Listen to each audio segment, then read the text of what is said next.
Dear colleagues, can I ask you to take your seats? We will start the hearing. So it is my pleasure as chair of the IMCO committee to welcome Commissioner-designate Mrs. Sylvie Goulard, and next to me, my co-chair of the Committee of Industry, Research and Energy of ITRE, who will chair this meeting together with me because we have a joint hearing, as you know. I also want to welcome the representatives of URI and CULT, associated committees, and of TRAN and SEDE subcommittee invited to this hearing.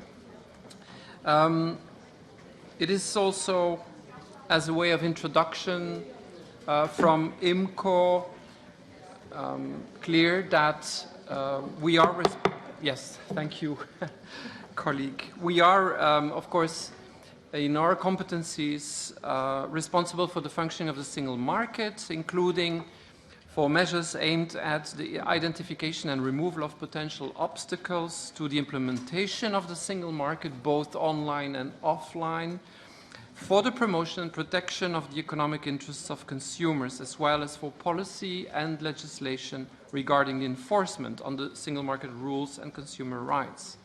The IMCO committee is therefore very much looking forward to this hearing to understand better the approach of Mrs. Goulard in relation to these fields, as well as to know how the Commissioner-designate intends to tackle the challenges in these areas.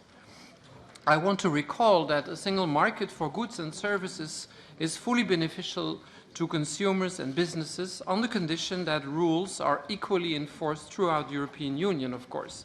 It is therefore necessary to continue strengthening the internal market, avoiding fragmentation and artificial divisions between the new digital markets and more traditional markets, ensuring that the existing rules are properly and timely implemented and enforced.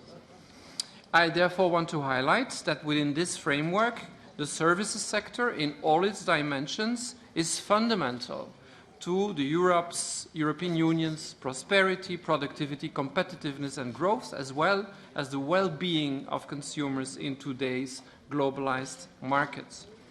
It is important to ensure that our legislation in the EU is fit for new technologies coming for the digital era, reaping the benefits and addressing the challenges of technical progress, while ensuring the trust of consumers and a level playing field for businesses. This is crucial for the internal market.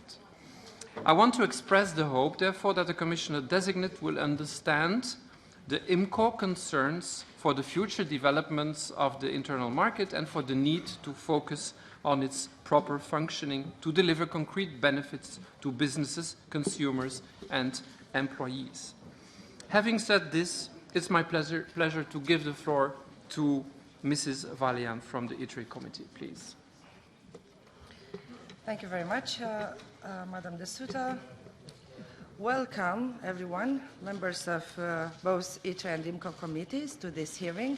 A special welcome to Madame Goulard, our Commissioner-designate for the portfolio which would be in the remit of our two committees. And of course, welcome to everyone else who is watching us from this room or from online, since the meeting is web-streamed. Let me recall you that ITRE committee is responsible, among other things, for a huge part of the portfolio indicated for Madame Goulard. We care for industrial policy, new technologies, SMEs, space, the information society, information technology and communication networks and services. This hearing, though, it's very important for the members of ITRE committee because we see in this portfolio the true future of industrial policy in Europe, its competitiveness and its future development for new technologies. So we are very keen to hear from you, Madame Goulard, today. What are your views in this respect? Please, everyone, allow me to remind you how these hearings are going to be held. We will start with a statement of up to 15 minutes made by Madame Goulard. Then we'll have a first round of questions from representatives of the political groups. And after that, so we have 7, so then after that another 18 questions, which are distributed among political groups based on the DONT system. In the end, Madame Goulard will have again the possibility to make a statement up to 5 minutes. Now, regarding the questions you can raise in this hearing, the structure of a question is like that. It's 1 minute for asking the question, up to 2 minutes for Madame Goulard to give an answer, and then there's the possibility of a follow-up question up to 1 minute, and for an answer up to 1 minute. So we'll have a 5 minute per question, with 1 for the question, 2 for the answers, 1 for follow-up, and 1 for the follow-up, the answer to the follow-up question. As a rule, the follow-up question should be on the same topic as the initial question, so please don't diverge too much, I will say that. Our job here, me and Madame de Sutter, is to keep the time very strictly, so please try to be very efficient in asking the question or giving the answer, so that we don't need to use our tools here, like the micro and the hammer, to interrupt you. So this being said, we start the first round of our hearing with the 15 minutes introduction by Madame Goulard. You have the floor. Mesdames les présidentes, Mesdames et Messieurs les députés, et chairs, members, and those people who are listening from outside, thanks to new technologies. Well, I'm very moved and happy to be here because I've got very many memories from this room, and I see many very familiar faces here. Now, my ambition for the coming 5 years is to ensure that young Europeans can live pursuant to their choices so that they can be independent. We need to preserve our freedoms, our prosperity, our social model, and that depends on our being able to ensure that we successfully tackle the digital and environmental transitions. They are the 2 main priorities identified by President von der Leyen. It's an ambitious roadmap, I'm aware of that, and I come here very humbly to deal with very complex issues that some of you know more about than I do. But it's going to be a team mission. It's going to be a mission for the whole Commission, and I'd like to thank them for the work that the help they've given me so far.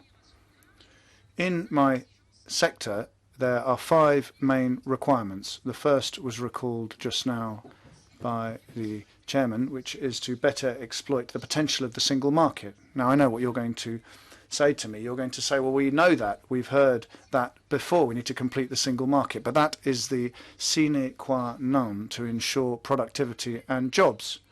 And I think it's encouraging that during the Brexit negotiations, we've managed to remain united in the defence of the single market and what we've built together. Last spring, the European Council urged the Commission and Parliament to make progress on this. And I take that signal received from heads of state and government very seriously. So I look forward to hopefully working with you to releasing our economies, because I think that there's nothing that can shelter us from geopolitical uncertainties. Now, there are various expectations which are legitimate. Some people want more rules, some people want fewer, some people want more rules to have more security, food safety, cyber security, etc. But other people want fewer rules so that businesses can work better. We're going to have to resume discussions on services because trade in services remains too limited. And also in industry and agriculture, we see that the gap, the difference between services and goods is starting to be blurred. I think we need to be brave enough to respond to issues such as the lack of fiscal equality. And I think that's what President von der Leyen mentioned when she wanted to reconcile the social and market issues. We need a fair minimum wage. I was a shadow rapporteur on a file relating to taxation on businesses, and then we need taxation for large multinationals. we also need to look at the rights of workers on platforms. And I think if we do that, progress can be possible. I'm also going to work on impartially ensuring that the current rules are implemented by rigorously looking at infractions under the control of the Court of Justice. The Speaker kindly thanks the interpreters. So we're working with the Court of Justice, and those who know the work that I've done in the Econ Committee on the Stability and Growth Pact can know that we will try to apply the rules as well as possible with the tools we have available. The second thing is SMEs. With them, if I gain your trust, I want to be as pragmatic as possible. When we meet business leaders on the ground, they're not looking for strategies, they're looking for affordable financing, qualified workers, less red tape, and the possibility of getting paid the money they're owed. And I will be working for their benefit. We have the Invest EU fund, for example, but we also have Solvit, which provides a daily service, and that needs to be fostered. We need to foster SME participation in the Defence Fund.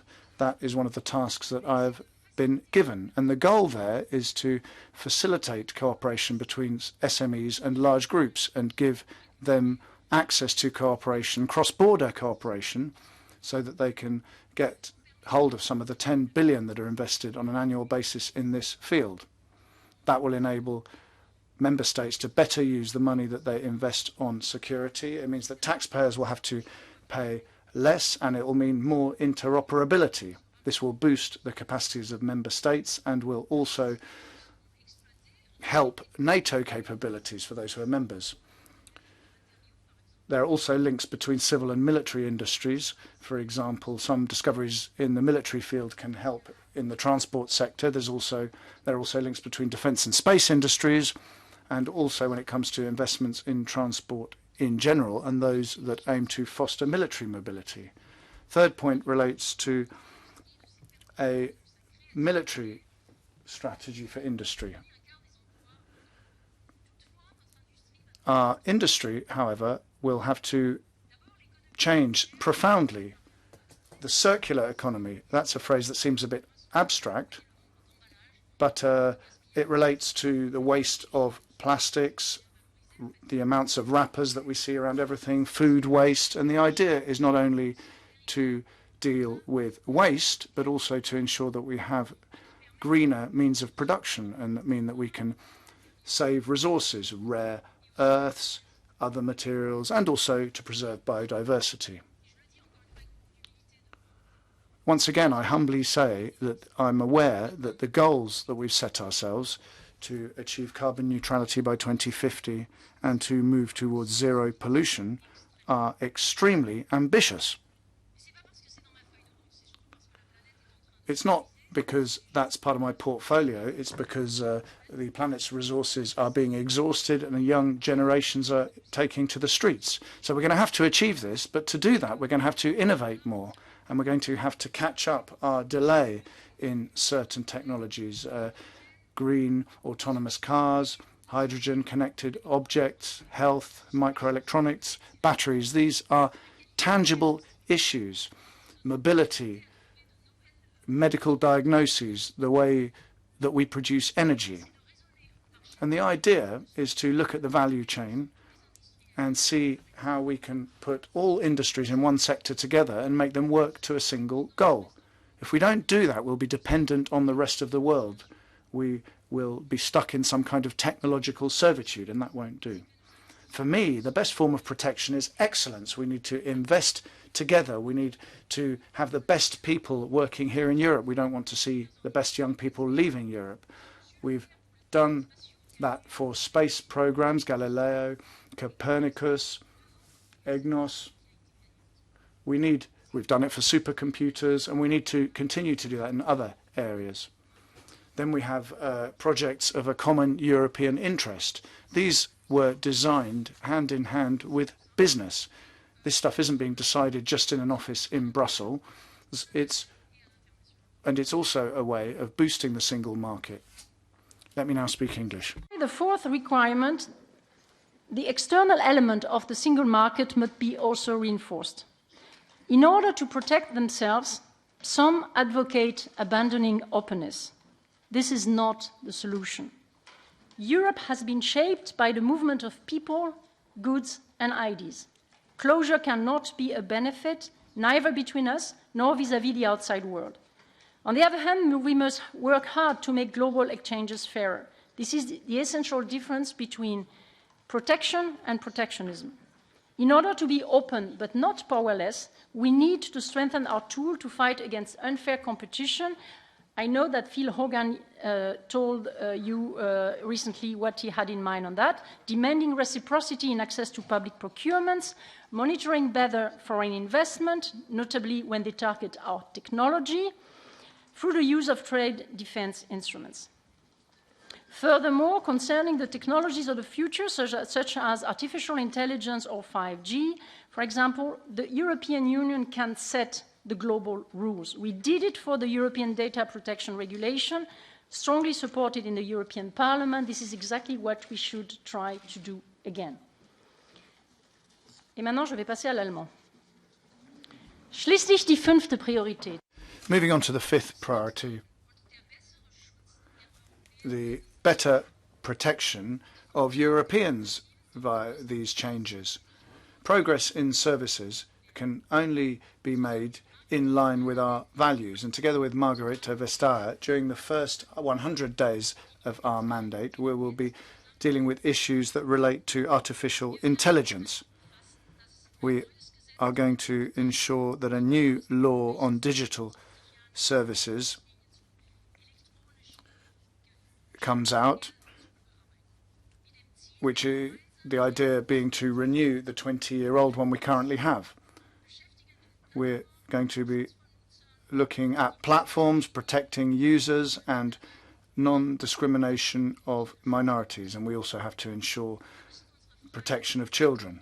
We need to defend our freedom, firstly, press freedom and artistic freedom. The issue of how we deal with false information is crucial. We need an appropriate balance between freedom and security, and that's not easy to achieve. I'm going to take time together with you, if you confirm me, so that we can work together and look at the issues and understand them before we move on to the next phase. Cybersecurity is going to become more and more important, and we have to work on that and establish a cyber unit.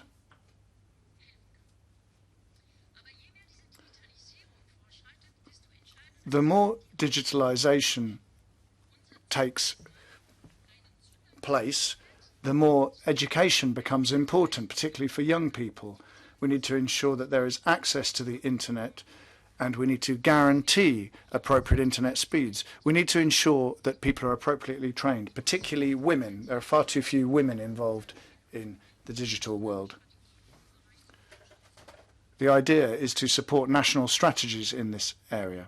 When I was active in this Parliament, I had an opportunity to be involved in the intergroup on fighting poverty.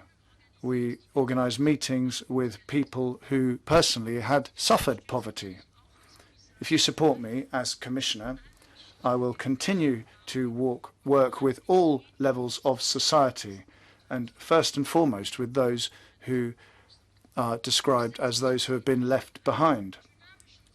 I will be looking to develop a dynamic and solidarity-based sector, and I hope that in 5 years' time we will be able to measure our success by saying that we have cared for the weakest in society so that they have been able to be involved in the changes that we've held. This Europe, which is sovereign, competitive and underpinned by solidarity, is something I've been devoted to all my life. My European commitment is deep and far-reaching. My parents have passed away, but I'd like to thank my family for their help.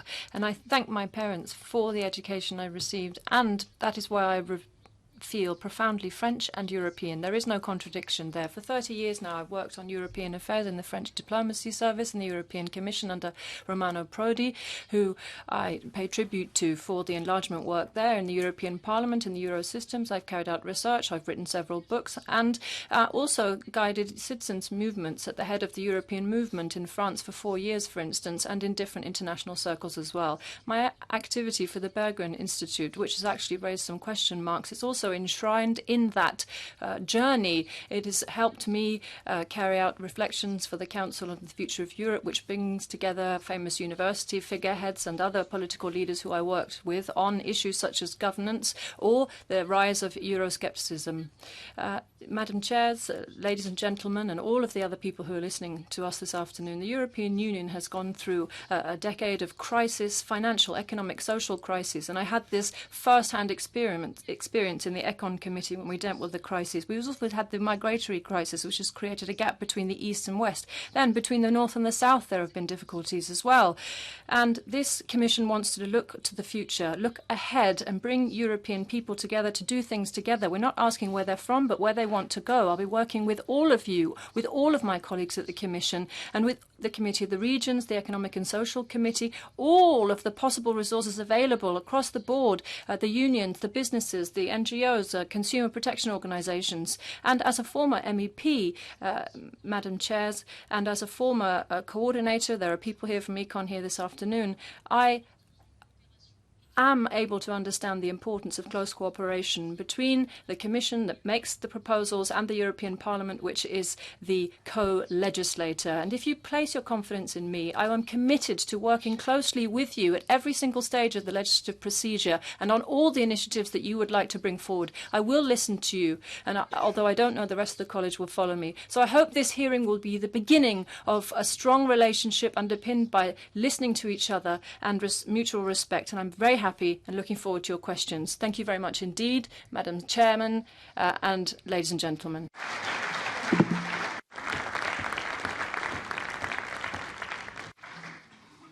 Thank you very much, Madam Goulard, for your presentation. Now we start the first round of questions, representatives of political groups. So the first one to raise a question is Mr. François-Xavier Bellamy, au nom de PPE. On behalf of the EPP. Good morning. Industry faces many challenges, as does defence. We need a strong strategy. We also need the trust and confidence to be able to act. As Minister of Defence in France, you decided to resign as relation to legal proceedings in the European Parliament. You said that you need to ensure confidence in public life. The honour of men and women who are working in a ministry should not lead to questions. You said that a convicted European, you wanted to raise requirements in many member states. It seems you seem to recognise the actions because you had to repay some significant sums and there's still ongoing proceedings. We're not here to judge, clearly, but with my colleagues here in the EPP, would like to repeat your words to you. How can we say that you resigned from the government in France, and how can you then say that you can act in independence and serenity in the European Commission? Should we not apply the same rules here as in national politics? Thank you. Merci, Monsieur le Député.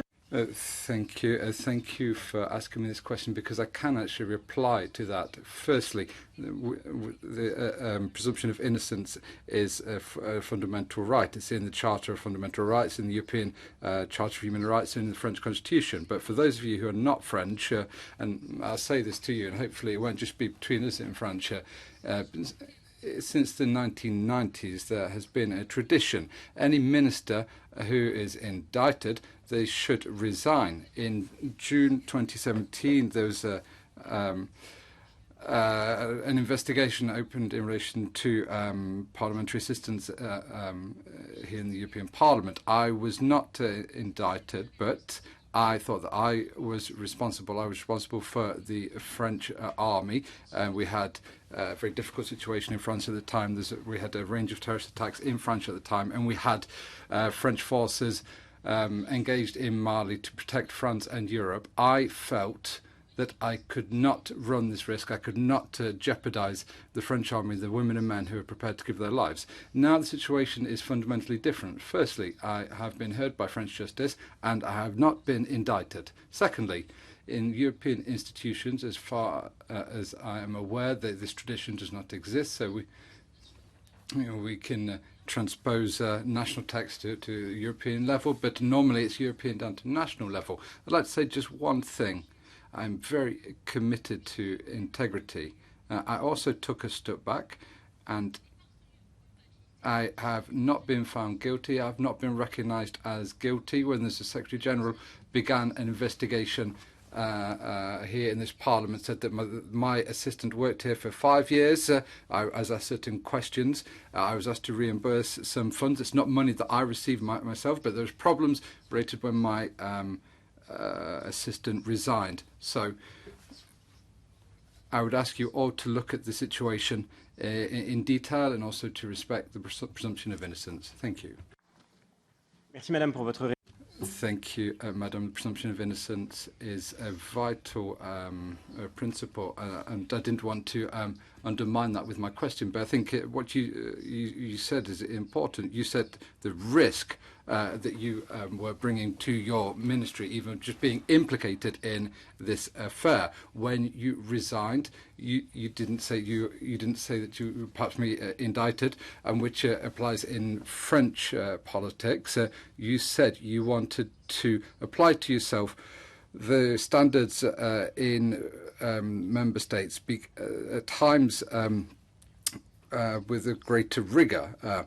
Now, here we're talking about issues which are vital for the future of Europe, and this responsibility requires a strong strategy to allow Europe to refine its industrial and economic strength. Given that you thought you might be a risk for the French Ministry of Defence, and you thought that the investigation is still ongoing with Olaf, I'm not presuming anything, but how can you think that you would have been a risk for the Ministry of Defence, but you won't be a risk in the position you may take up in the Commission? Mr. Bellamy, I'm very confident, I'm very calm. I can say clearly I have not been indicted. I can't prejudge the investigations. You mentioned Olaf. Olaf is often included via referral, and I respect any decision that comes out of the judiciary. But to you and to all of your colleagues, let me say as follows.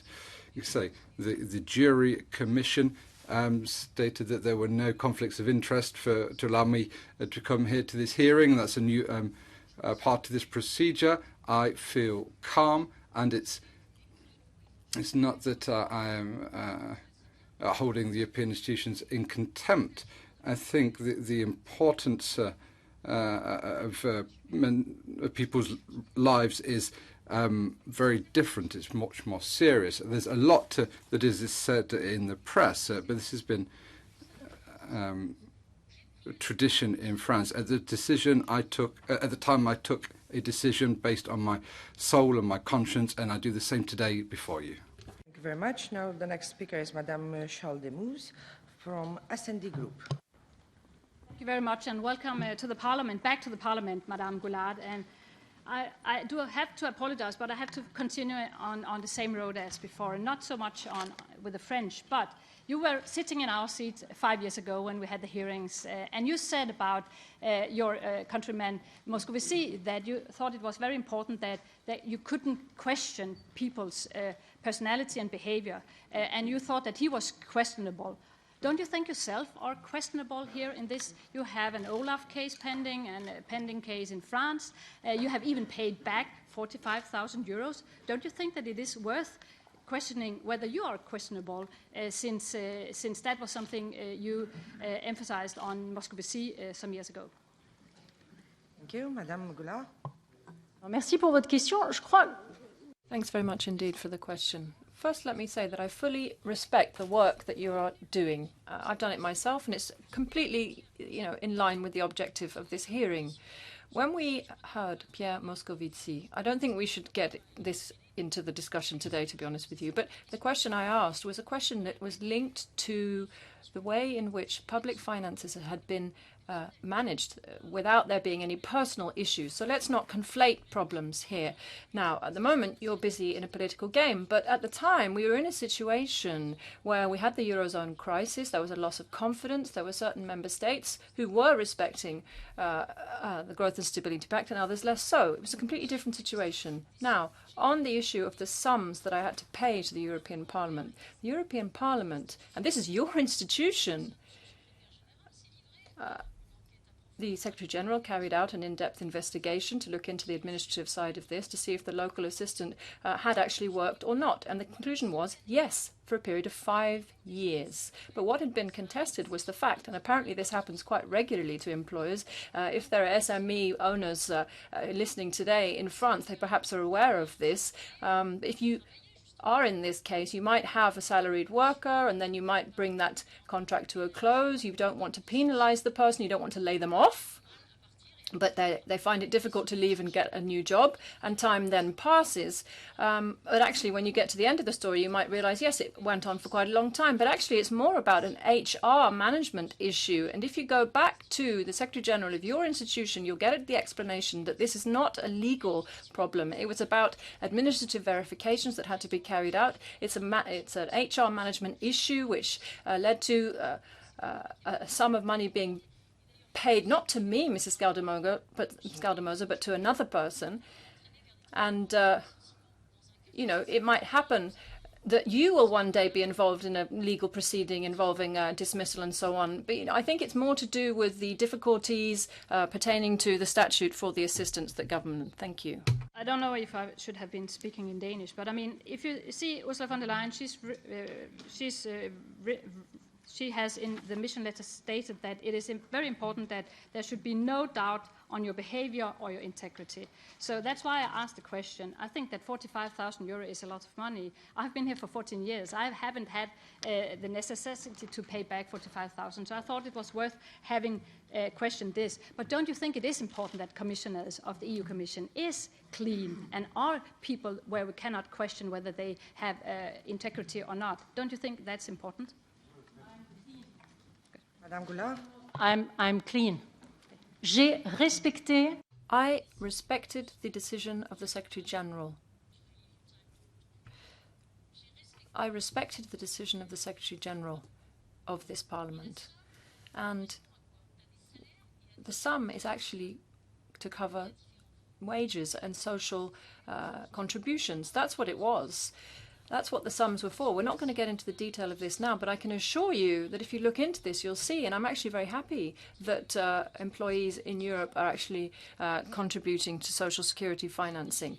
You know, that's important, but I followed the decision of the Secretary-General of the European Parliament that applied very strict case law from the European Court of Justice, according to which if you have less than enough evidence for the work of an assistant, then you have to pay the sum due. That's the situation. Those are the facts, and you can, of course, go and ask the Secretary-General as MEPs. This is not a penalty or a sanction. It's not a sanction as a decision.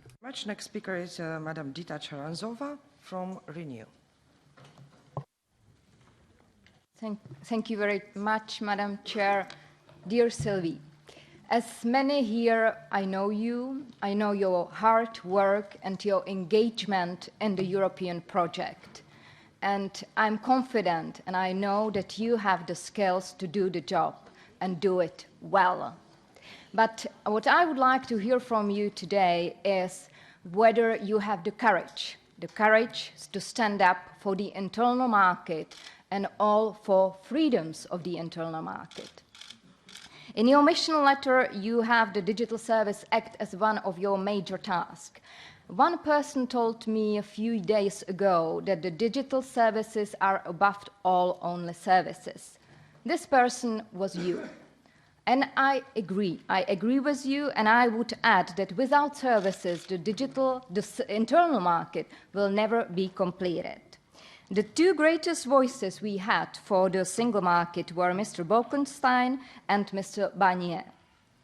Both had the courage to stand up and battle vested interests both at home and at the EU level. So my question is, will you have the same courage to carry on this work, and will you be able to open the service Thank you. directive and extend it further. Thank you. Thank you, Madame Goulard. Merci, Madame la députée. Thank you very much, colleague. Thank you for having recalled my work. I think that all those who are in this Parliament will know that I've carried out a series of battles, gender equality, banking, stability, but I think we should be aware that it's not only the courage of the Commissioner that counts. That's not what you wanted to say. It's a collective game. The college needs to work, member states need to get involved, the industry, services, agriculture, everyone needs to be firmly convinced that Europe is a good thing and it's worth making concessions for it. So I fully agree with you on the potential for growth and also jobs, which are linked to improvements on our service rules. But at the same time, in the past, perhaps, there were efforts that actually had unintended consequences. Some people perhaps ended up left behind and were left scared. And that's why we need to find a consensus. This is something that we'll be dealing with. It's part of my portfolio, a new Digital Services Act. There's no doubt on that.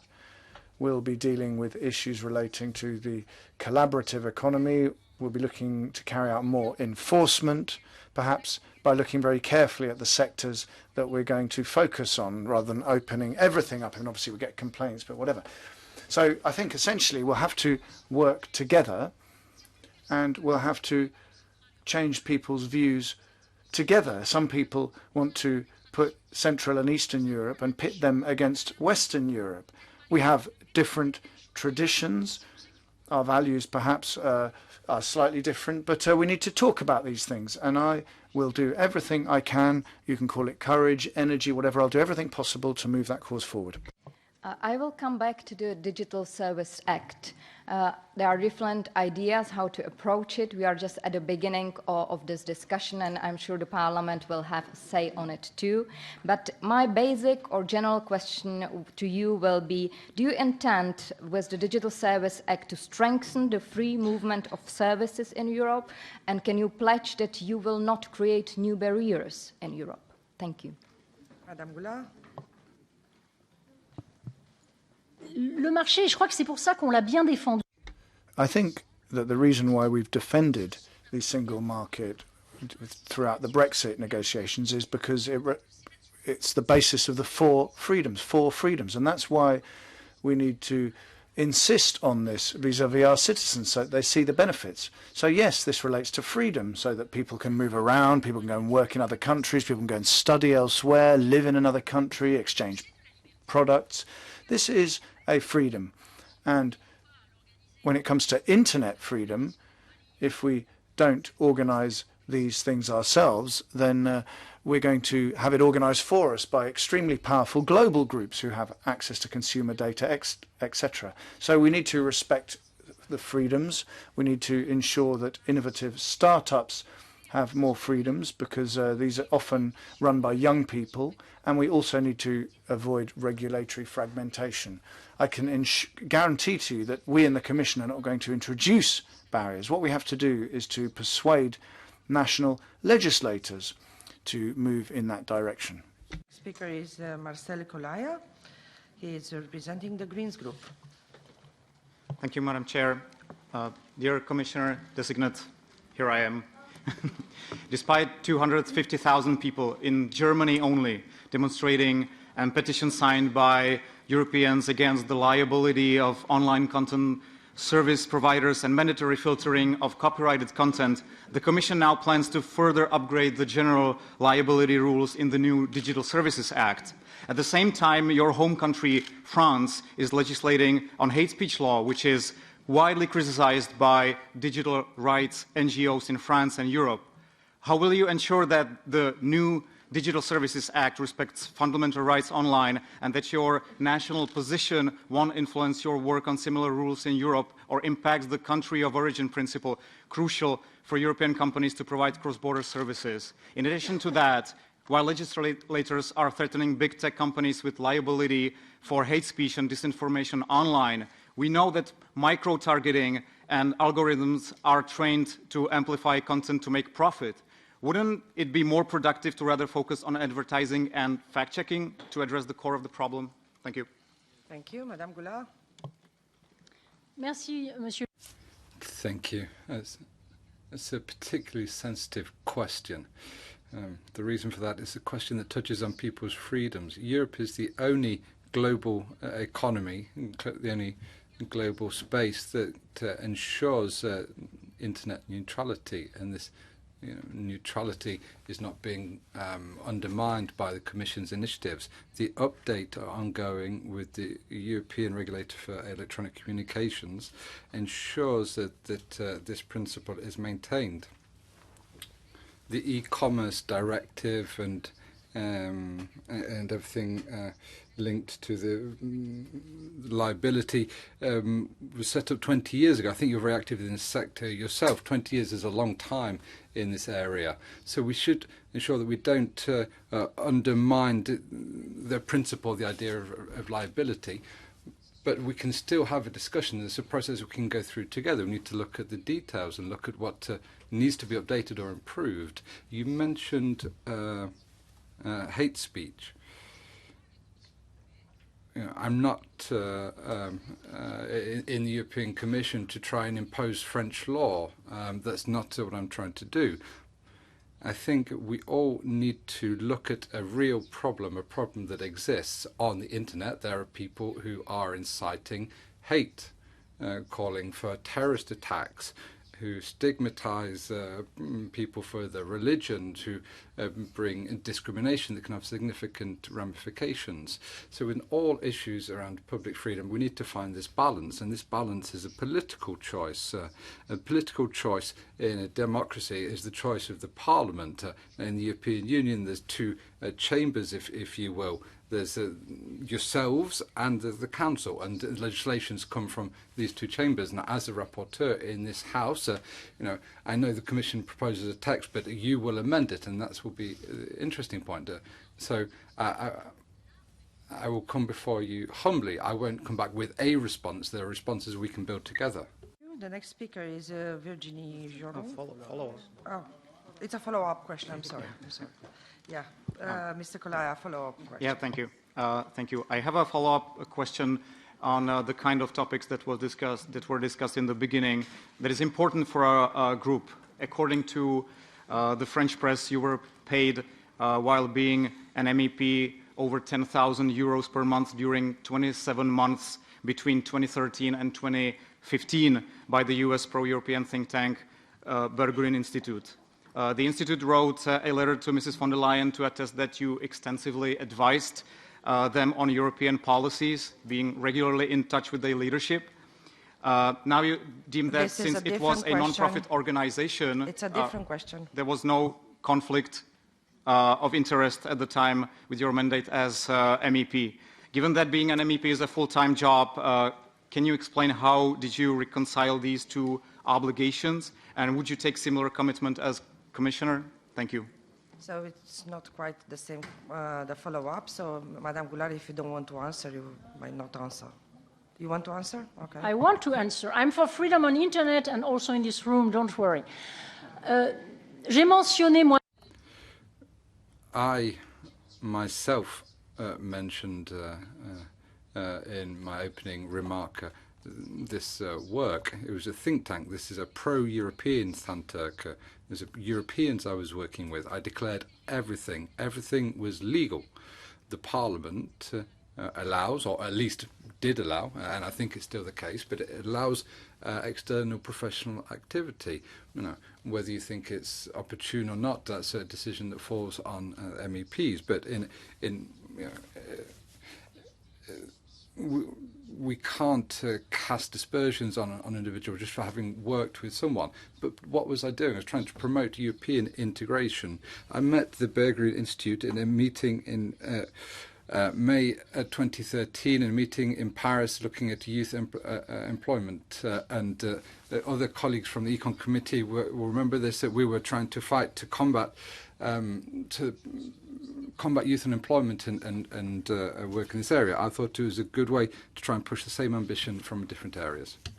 Now is Madame Virginie Yoron from ID Group. Merci, Madame. Thank you very much indeed, Madam Chairman. I have to say I'm very surprised to see you here, Madam. You had to stand down from the Macron government because of an investigation into your work as an MEP, and I've got the Olaf letter here which confirms that you're only candidate for a commissioner's post that's currently under investigation. In summary, you're not worthy of a French government, but apparently you are worthy of working as a commissioner in Brussels. So, Madam, how many French people earn 13,000 euros a month to make phone calls? The Berggruen Institute, an American think tank, not registered at the European Parliament, was paying you 13,000 euros a month when you were an MEP. Did you write anything more than this 13-page note in exchange for 13,000 euros per month for 3 years? Yes, you wrote a report, a single one, during your last mandate, which talked about the creation of a World Financial Organization. And this globalist vision is worrying, because everything that we love about Europe is just being cast aside. Respect for European identities and national sovereignty. What other services did you render, or would you render, in exchange for more money than an MEP earns per month? And that was about over $30,000 or euros. Thank you. Madame la députée. Honourable Member, I've already touched on this question. I'd be happy to answer that in the following way. You cannot cast aspersions on people without actually coming forward with evidence. I worked for a think tank. In that think tank, we carried out activities touching on reflections, organising groups, organising meetings. It was authorised work, and the people who I work with confirmed that. These are possibly objectives that you don't like, and I understand that. I respect that. That's your right not to agree with my vision of global governance and not to want to participate in these activities. But once again, in 2013, we were in a very acute phase of the crisis, and I think it's very important to be able to bring people together. If you want to help the most disadvantaged or unemployed or poorest people, you're basically saying we shouldn't talk to other people. I disagree. I think it's important to have access to influential people, former heads of state and government in Europe, for example, from different parties. There was Felipe González, Mario Monti, Guy Verhofstadt. They were all there. And then also renowned intellectuals. These were people who could help us bring forward new ideas, in my view. And did I imagine that this would ever cause this many problems? No.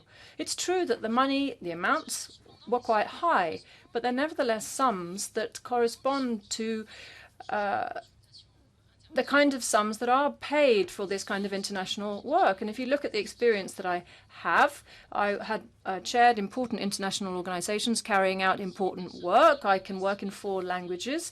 And people felt that that was work that could be paid for. So once again, I think the presumption of innocence is absolutely vital. Thank you. Oui, merci. Madame. Yes, well, the United Nations is not an issue here.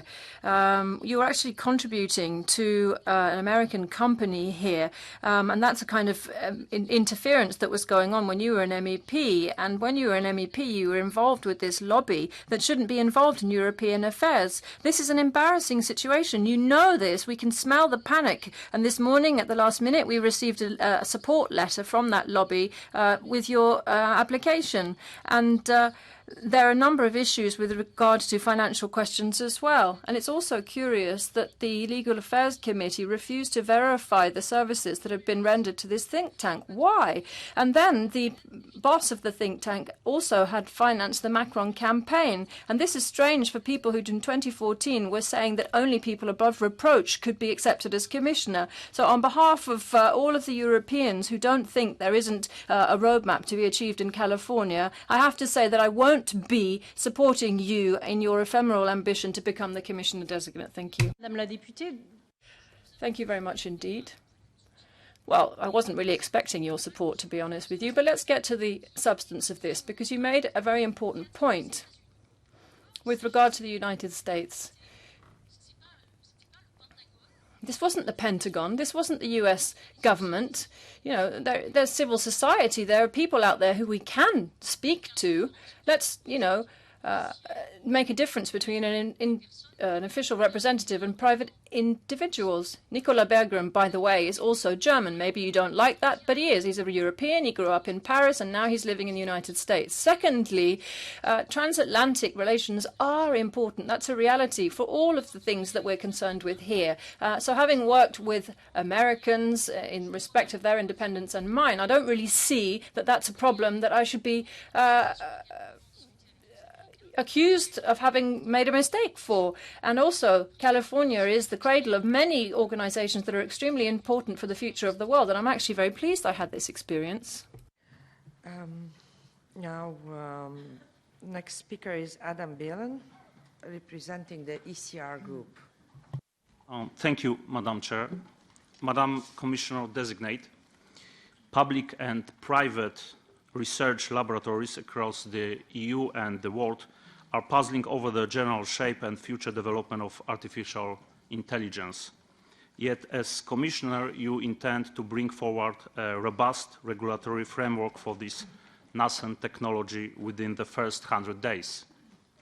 How many days will you need to tackle the continuing problems with the enforcement of the Services Directive, beyond only digital, which hamper the development of real companies on the ground across the European Union every day? I agree with your written response that, quote, better integrated services markets help the whole of the economy, unquote. Shouldn't your priorities reflect this? Madame Goulard. Merci, Monsieur le Député. Thank you. Artificial intelligence is a very wide field, and I'm looking into it very humbly. There are some things that we'll be able to do in the first 100 days. Mrs. von der Leyen is committed to it. Mr. Vestager and myself are very determined, and we'll be able to base ourselves on work that's already been done, i.e. looking at ethics when using these technologies, and we're going to be able to base ourselves on that work that's been done.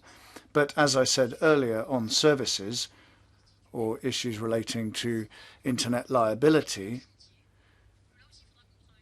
well, we're going to have to work together. It's a big issue. There are various principles we have in our heads at the moment, but we're going to have to look at what the results of discussions are with the economic sector that deals with these issues. But there is something that's important, and I want to say this for people who are listening from outside. This is not an abstract discussion. These are technologies that can help doctors make more precise diagnoses. As I saw when I was working for the French Banque de France, it's technology that can help us make payments. So these are things that we shouldn't necessarily be afraid of, but they do nevertheless need to be put into a framework, because the use of algorithms on a wide scale may lead to discrimination. It could lead to, for example, all banks refusing to lend you money because your profile doesn't fit the right parameters. So once again, we're going to be working on this. We're going to make some proposals, and they'll obviously come in front of you. But as I say, we're going to have to do all of that without losing sight of traditional industrial sectors, where sectors that are going to have to change, those that perhaps are seen as representing the past to a certain extent. What I want us to do when we look into AI is to see what they can contribute to more traditional sectors. The previous Internal Market Commissioner found it difficult to bring member states along with her on services initiatives. What will you do differently?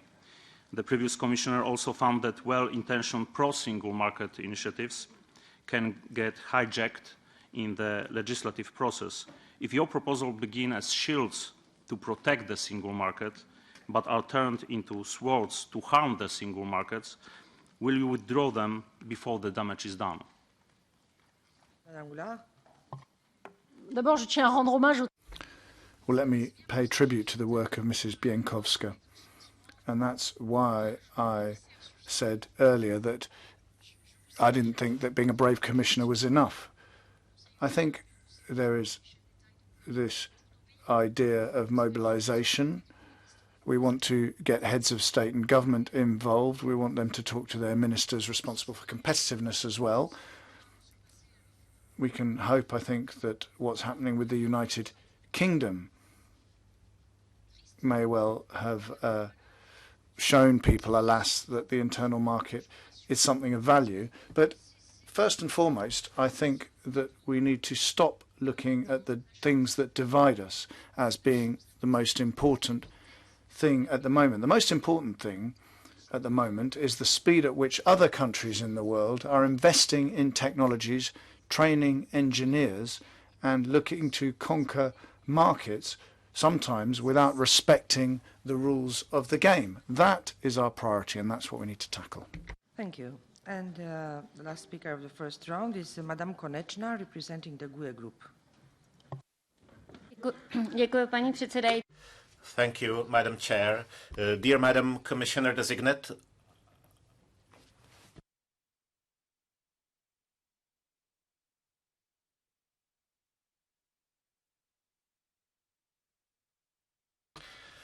I would like to say that for me, you're a real star, because have enough time to be an MEP and at the same time have a job for 10,000 euros.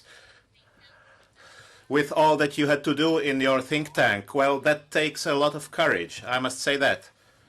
So I'm convinced that you can do anything. Because just like many of my colleagues, I can't imagine to do 2 full-time jobs when you're just one person. Well, I commend you for that. But now let's get serious. You're going to be in charge of the implementation of the European Defence Fund. And I would like to tell you, can you give us an idea about the process? What will it look like?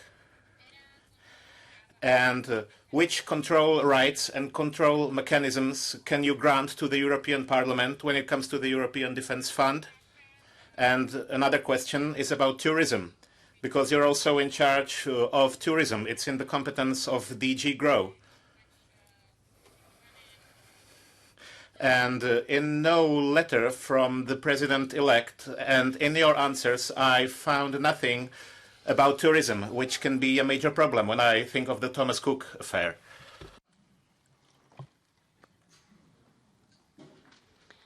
Très bien, merci beaucoup. Thank you very much, well, at least for noting my energy.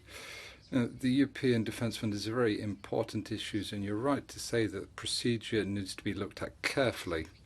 The procedure is collective. It brings in the European Commission, decisions from the College, member state expert groups. So we have this brings them in when we identify a project and also later guarantees as well. So this is a collective project, an impartial procedure. And say my influence will just be one of the commissioners, but all the other commissioners will have input as well and will decide together. This fund will be important to help a number of SMEs to strengthen Europe as well, because global security at the moment is probably under greater threat than we would have expected a few years ago. That's why I think investing together in this collective approach is what we need to do. There's going to be businesses from 3 member states, and this ensures, if this is your concern, it means that it's not just going to be the so-called large countries receiving all the money. And also they have to take in SMEs as well. Others can participate as well, but the funding will be reserved to European businesses, and I think European taxpayers can be pleased with that, because that's quite a normal principle. So how can you control it? Well, you can invite me to speak before you. If you do confirm me, obviously I think it'd be normal that you do invite me to different stages, and when there's a file in the College of Commissioners, or I can come to the Parliament and speak to you about it, and I can commit to doing so if necessary. Follow up, Madam Konečná. A může být tedy ta doplňující otázka na... Well, I would like to ask tourism as a follow-up question. You didn't speak about tourism, but it's a thing that's shaking the internal market of the European Union right now, and it's shaking the trust of the European citizens that the national corporations and their managers have the same rights as do all the employees in the European Union, because this is something that should be under DG GROW in the time to come. Madame Goulard. Excusez-moi, madame. I apologize. I forgot tourism, and I come from Marseille, the Mediterranean, where tourism is a particularly important issue, so it's not something I neglect. Tourism is about 10% of GDP of Europe, and we are the leading destination in the world for tourism. And obviously, the Czech Republic also contributes to that, especially given the beauty of a town like Prague. It's a cross-cutting issue. It's relevant for many DGs. It's not just competence of DG GROW. What I can do today is just share a few thoughts.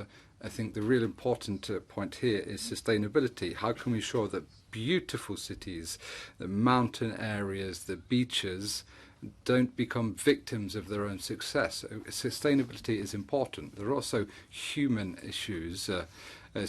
Tourism creates a lot of jobs, and that's important. There's also use of platforms for transport or for accommodation, which in certain countries have meant that some people have taken this on as a job in certain areas, and it creates problems in the neighbourhood. There's also environmental issues. There's a protection of cultural heritage as well.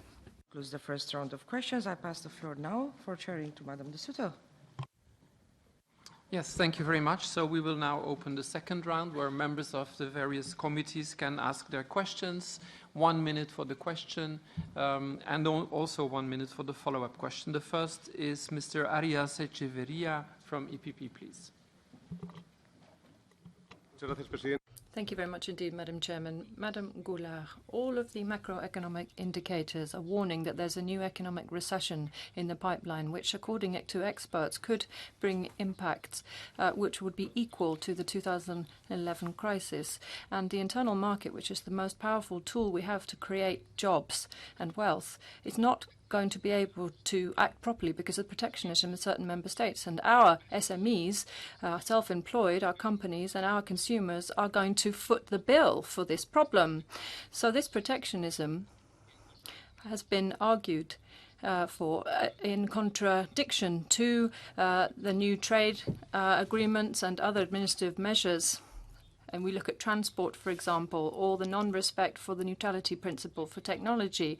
And implementation and compliance with the current rules are basically very important to create a true European single market. And that includes, obviously, the digital single market. However, for example, the rate of transposition in the member states is at about 8.4 months on average. So can you come up with a plan of action to improve implementation and compliance, and also new instruments to progress the single market and the adoption of other plans to prevent protectionist measures by member states? Thank you. For your answer, please. Monsieur le député, merci. Thank you very much indeed for making the link.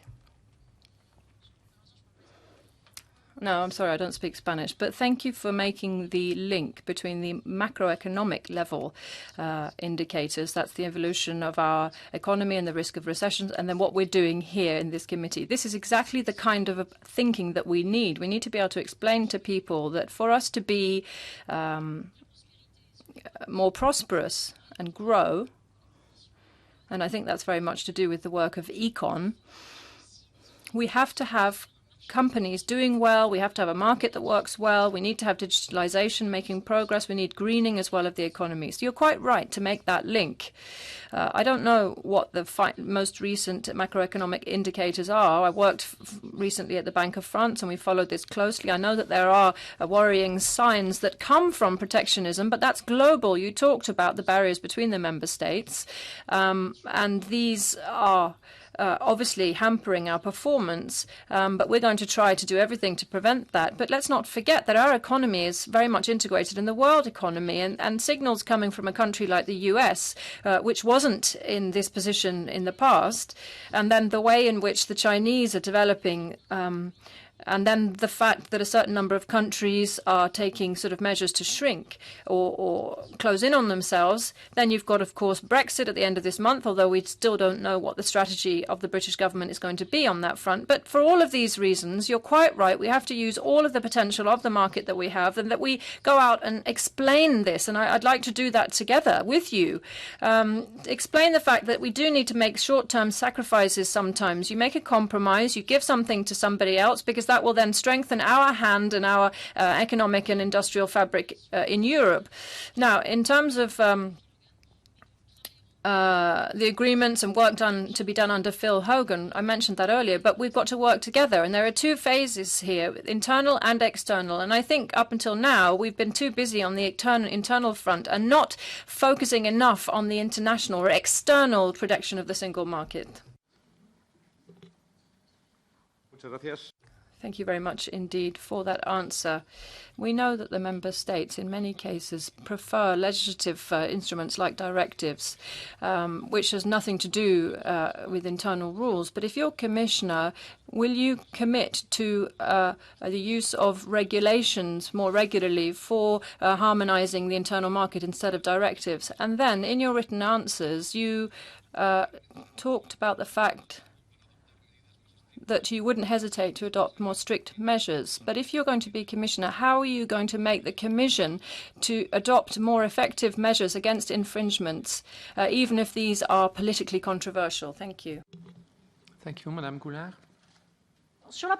Well, on the first question on regulations or directives, I'm going to give you my personal preference.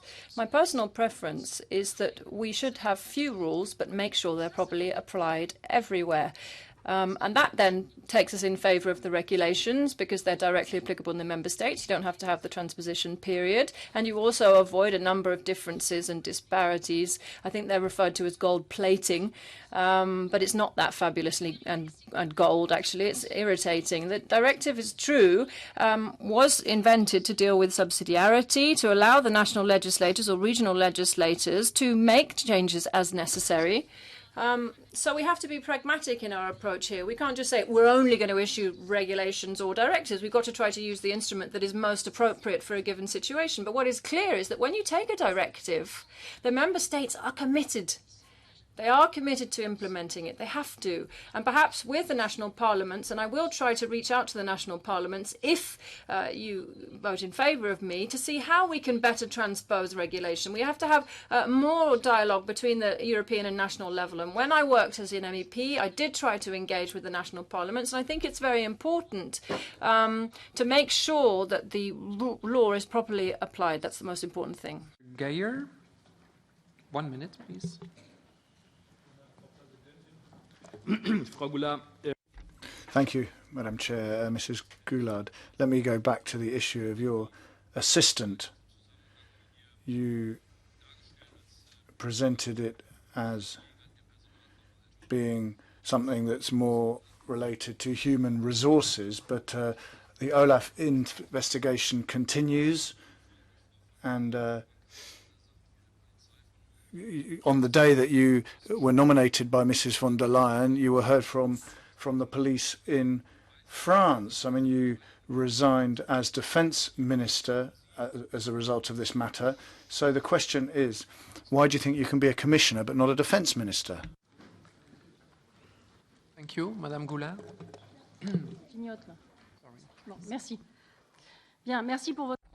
Thank you for your question. Perhaps I wasn't clear enough on this. The facts. When I came to the Parliament in 2009, I employed the assistance of my predecessor from the constituency. I didn't have any political experience. I came from civil society. I was president of the European movement. So I employed this person. They worked for me for 5 years during the entire parliamentary term. And it's the Secretary General of the Parliament who saw that after looking at many documents that I provided. And the conclusion from that investigation was that there was no fraud there. And at the end of the first parliamentary term, I decided not to maintain a local assistant. I decided not to have that person because I thought that the organisation of my office was unbalanced. So I didn't have a local assistant during my second parliamentary term. So we decided to separate through an amicable procedure. And as I explained earlier, this lasted a bit longer than envisaged. Also because French labour law, quite rightly, protects employees. And I didn't want to get involved in a dismissal procedure as well. So I decided not to remain a member of the French government. And the reason for that, as I explained earlier to Mr. Bellamy, relates to this tradition that exists in France but doesn't exist at the European level. But let me highlight one point. I respect the independence of the judiciary. I mean, I would far prefer having this issue done and dusted. I'd like to have all of this behind me, but I respect the independence of the judiciary. The investigation continues after over 2 years, and that's the situation. And it's the same thing for Olaf, and I think that both of them are linked. So I'm someone who is undergoing legal proceedings. I respect what's going on, and I also respect the opinion of the Legal Affairs Committee that considered that I was fit to appear at my hearing. Ja, das passt dann sehr gut. Well, yes. You respect the judiciary in France. And my second question, therefore, is if you are indicted, will you resign as a commissioner? Merci. Monsieur Gaillard, Thank you. Mr. Gaillard, I'm not going to respond to hypothetical questions because I can't tell you what the decision will be in France. If I am convicted, that would be different. But today, let's not forget that the Parliament where I worked has looked into this issue. That was where the assistant worked as well. So I hope from the bottom of my heart that I will be able to work with you during a 5-year period if you vote in my favour. Because if we didn't do that, if we went back on the presumption of innocence, that would mean that everyone who was subject to any legal proceedings would no longer be able to do anything. The presumption of innocence is that the consequences are drawn when someone is convicted. And if I'm convicted, obviously, I will draw the appropriate conclusions. But that is a hypothetical question at the moment. Mr. Flego on behalf of Renew.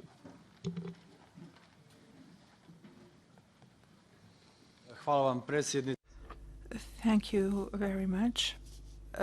Madam Goulard, I am very happy to be able to address you as the reporter for the EP for the new Digital Europe program.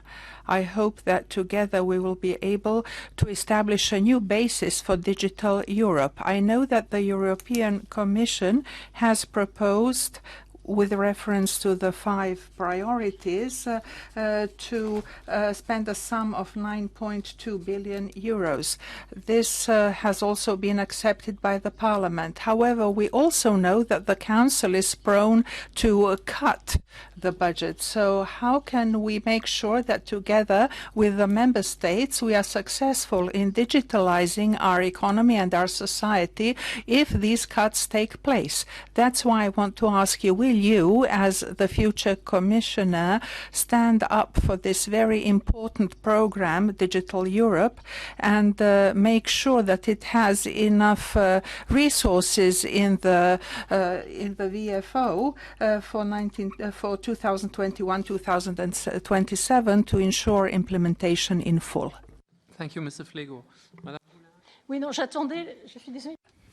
Sorry, I was just waiting for the end of the interpretation. I didn't want to miss the end of the question. Well, it's a very important question that you ask, and you direct it really onto one of the Commission's priorities, and there's absolutely no doubt we shall fight to defend a budget in this area, this 0.2 billion over 7 years, as you mentioned. If we compare that, how much some of our global competitors are investing in this area, then it's not actually that high. So I will strain every sinew to ensure that we have the largest possible budget in the next multi-annual financial framework. Obviously, that doesn't only depend on me. Obviously, the budget is negotiated by member states, and we're in a budgetary context which isn't necessarily that clear. We don't have the normal leeway, perhaps. So we need to try and ensure that these programmes are convincing in how useful they will be, and then hopefully we can do more with the same amount. Little by little, hopefully we can convince member states that it's worth investing together at a European level. But I need to be honest. I will fight like a lion if I had to, but it's not me myself who will take the final decision about how money is allocated. We need to move beyond this silo thinking as well, because others in the European Parliament are going to be fighting for their priorities as well, and we need to arbitrate. Obviously, I'd like to see increased powers for the European Parliament for budgetary issues. We have a procedure which is unique. We have a Parliament which doesn't have the same competence as a parliament which can raise taxes and allocate funding, but it's something we need to work with. Merci. Mr. Flego for follow-up. Thank you. I have no follow-up question, but I would like to thank you for your positive and specific and very good response. In the forthcoming years, digitalization will be crucial for the success of the European economy and also for our whole society. So we definitely all have to work on this, and it's very important that each part of Europe, north, south, east and west, benefit from this program in the forthcoming period. And last but not least, I hope that all of us in Europe should be in the focus of our efforts, these people who expect benefits from our work. Thank you. Thank you, Mr. Flego. Madame Goulard, reaction? No, okay, thank Merci. you. Je sais pas le dire en... Thank you. The next speaker is Mr. Didier from URI Committee on behalf of EPP. Permettez-moi de revenir quelques instants. Yes, I'd like to come back to your role as the Berggruen Institute, and we're not casting aspersions nor contesting the fact that you can have two parallel activities. This question of energy and intelligence. No one here will question your intelligence, which is not artificial at all. This is obviously taken from your portfolio. But I'd like to understand something here. In terms of the amount is twice what you would have been earning as an MEP. Is it prudent? And it's perhaps a personal question. If you had known that one day you may be a European Commissioner, would you have accepted this income from an American interests, and would you do the same thing again in the future? Thank you very much indeed, Mr. Didier. Well, I'm aware of the fact that we're talking about big sums here. Even more so. I said this in German earlier on, actually, but I did actually work to fight against poverty for years as an MEP. And many times I visited people who find it difficult to make ends meet at the end of the months. So I do understand that. However, you know, it's always difficult to compare. So I think you're a lawyer at Bar New York, in fact, aren't you? Is that not correct? So, as such, you know what level of pay people get in the United States. You know what the fees can be for consultancy. Now, I'm really not casting any aspersions. I'm not judging your professional, personal life. But I just want people to be aware of this. And once again, I really hope... How can I put this? I hope that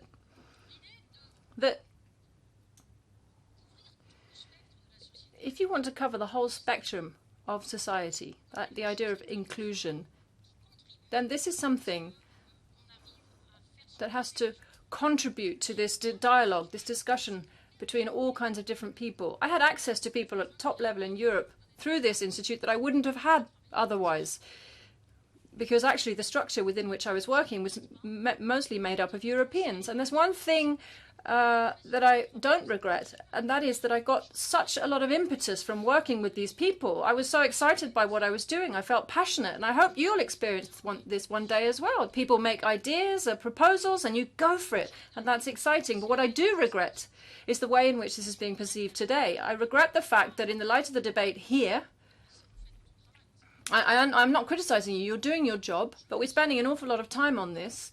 So I do see now that this issue could have offended people, is offending people, and I'm sorry about that because it's really not the way I wanted to proceed. So I tried to get things done. I don't regret that. They have influence, they have talent, these people. I thought to myself afterwards, though, that perhaps, yes, I should have tried to put it together in a different way. In terms of the combination. But to be honest with you, at the time, I also saw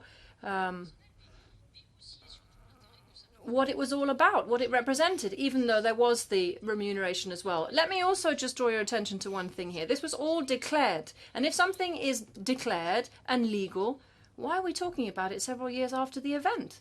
You know, maybe there's something, a check should have been done beforehand. Follow up, Monsieur Didier. Merci. Thank you. I just want to be specific. There's a difference between your professional life and mine.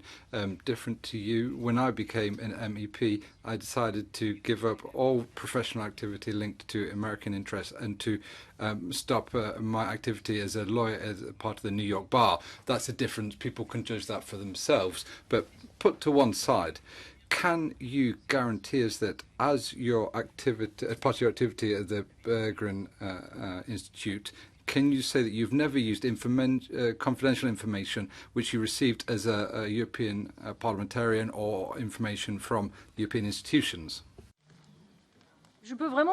Well, yes, I can guarantee that. First of all, because I think we should come back and revisit what an MEP's work is about. It's not an executive role where you're taking decisions and you have access to financial confidential information. Here, it's transparent. All the amendments are transparent. We work in groups with other MEPs. I've had the opportunity to work with you, with Elisa Ferreira, for example, who's also a commissioner designate and maybe become my colleague.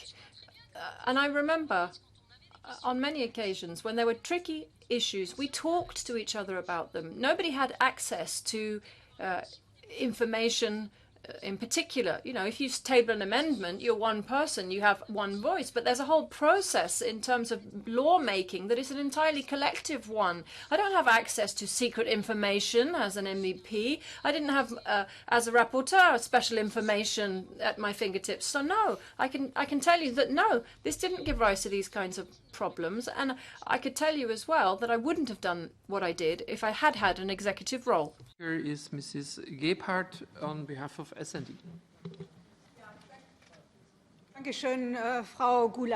Thank you, Mrs. Goulard. Quite honestly, I can't understand why you couldn't be a minister in your country, having been a bit dubious about taxpayers' money here. So you couldn't be defence minister, but you can stand as commissioner. That's just a comment, it's not the question. Now, you have said that discussions on services need to be reopened. But after a long discussion in the European Parliament and with the Council, we have come to a consensus on services. So we found that consensus, which was the target country principle. So that means, does that mean that you want to delete that consensus, go back on it? You want to reintroduce unfair competition between member states? How should I interpret what you said on services? Madame Goulard. Well, Mrs. Gebhardt, let me repeat that I am not in the same situation as I was in June 2017. They're not the same functions. There's not this element of committing forces if you're commissioner.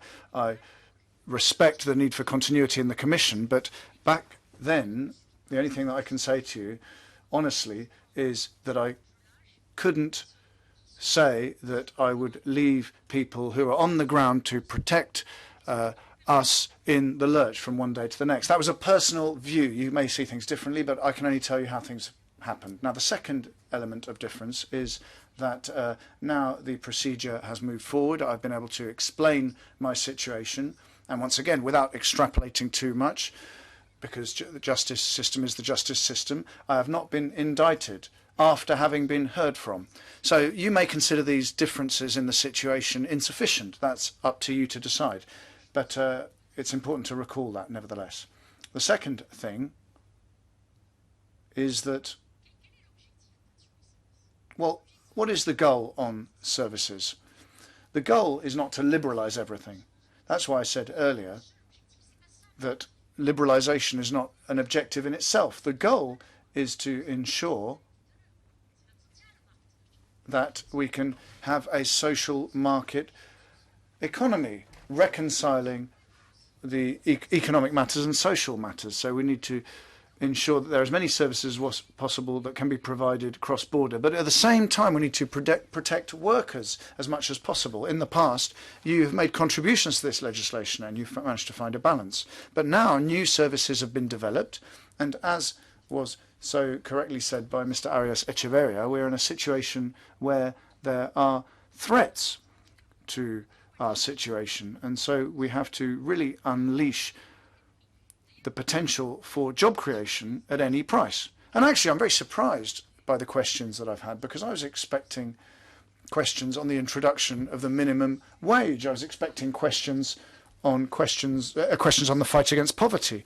All of that is in Mrs. von der Leyen's programme as well, Mrs. Gebhardt. Mrs. Gebhardt for a follow-up, please. Mindestlohn und solche Fragen sind in einem ganz anderen Ausschuss, nämlich dem.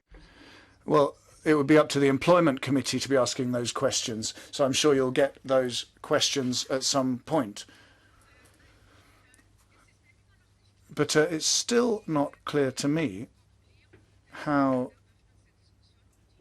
you want to reopen discussions on services. I mean, let's be tangible here. Are you going to be proposing a regulation or a directive which looks at social rights in the collaborative platform economy? Is there going to be genuine security for these people? Is that going to be the issue that you look at? Are you going to deal with that issue, yes or no? Good. Okay. Kurz und bündig, ja. Yes. Just to be clear, we have to ensure that we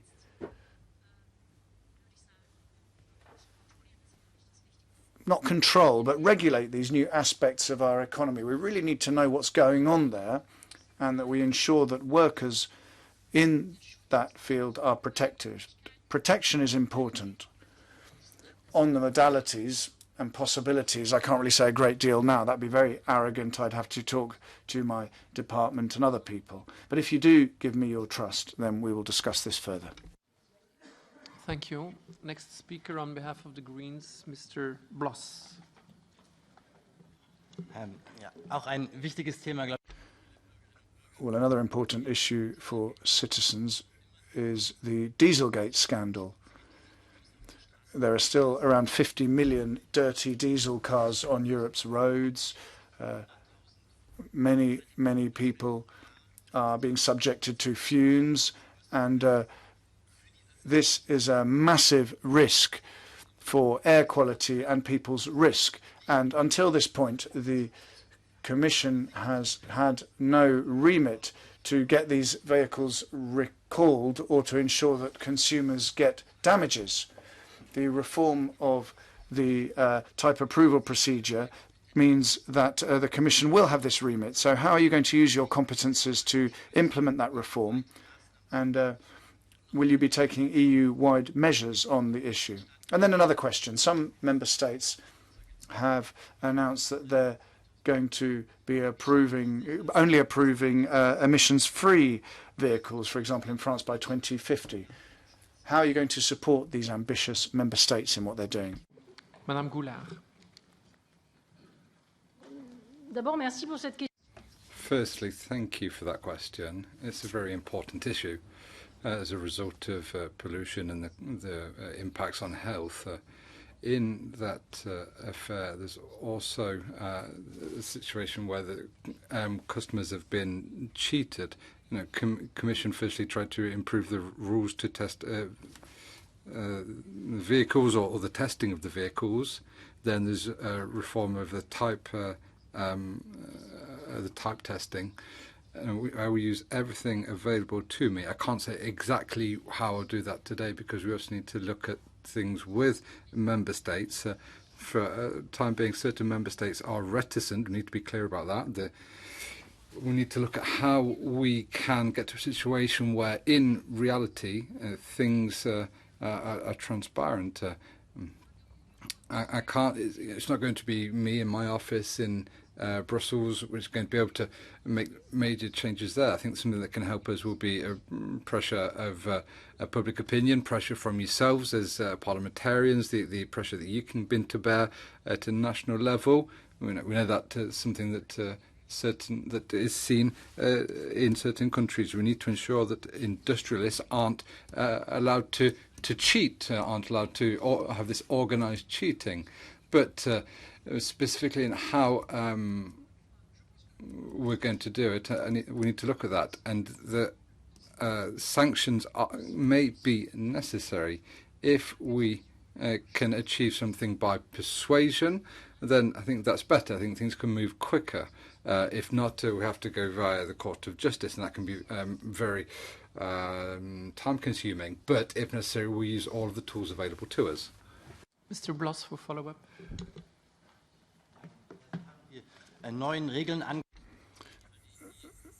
There is a new rule being discussed on the ADE conformity factors, and that means that manufacturers cannot go over the nitrous oxides standards. The Court of Justice said that this was not in line with the law and called all these potential changes into question. So the question to you, do you commit to withdrawing this proposal from your predecessor, and will you ensure that in the future these kinds of things don't happen in EU legislation? And then the second question I asked you, on EU internal market legislation, how you're going to ensure that France can only approve emissions-free cars by 2050, for example. I mean, how are you going to support France and other member states who are trying to do that and ensure that it's in line with internal market rules? Yeah, Madame Goulard. Merci. Sur l'application du... Firstly, on enforcement, I think it's very important for the Commission to use all of the tools they have available to them, and no doubts about that. That needs to apply to all member states as well. Now, if you think in certain member states have more advanced legislation, we need to look at that. For the time being, I don't have a full overview of all the different legislation in this area. And even at France, it's not something I've dealt with yet. However, when you say, can we envisage withdrawing a text? If it's necessary, the Commission has the power to do so. But we need to balance the pro and the benefits and the disadvantages of that. Before we withdraw a text, we need to see if it can be passed, if we can amend it, perhaps. Now, in those procedures that I've been involved in, at times, you see the Commission text changing significantly as it goes through the legislative process. It doesn't need to be withdrawn because it's been changed. So I'll be pragmatic. I'll look at all the tools we have, and then I'll look at the file in greater depth when we get there. Idée. Merci. Madame Goulard. Thank you. The Jury Commission, which looks at a conflict of interest, has validated your candidacy, but I just want to say what the conditions were for that. Commissioners designate have been rejected. The Romanian and Hungarian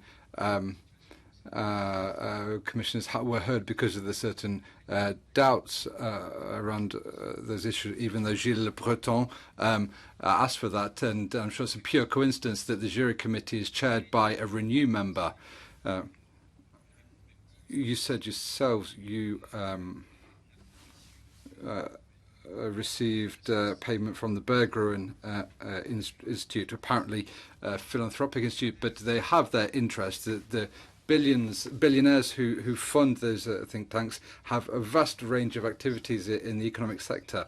Now, we received a letter from them this morning, so I think they supported you. No, the activities from the billionaires that finance this institute, what are they? Merci, Monsieur le Député. Thank you very much indeed. On the decision of the jury committee, well, I won't judge that. It's not up to me. It's internal to the European Parliament. This procedure was recently created, so if there are anomalies or problems, issues that were not justified, then it's up to the members to deal with that. I won't get into that now. You said I was an employee earning a wage at the Berggruen Institute.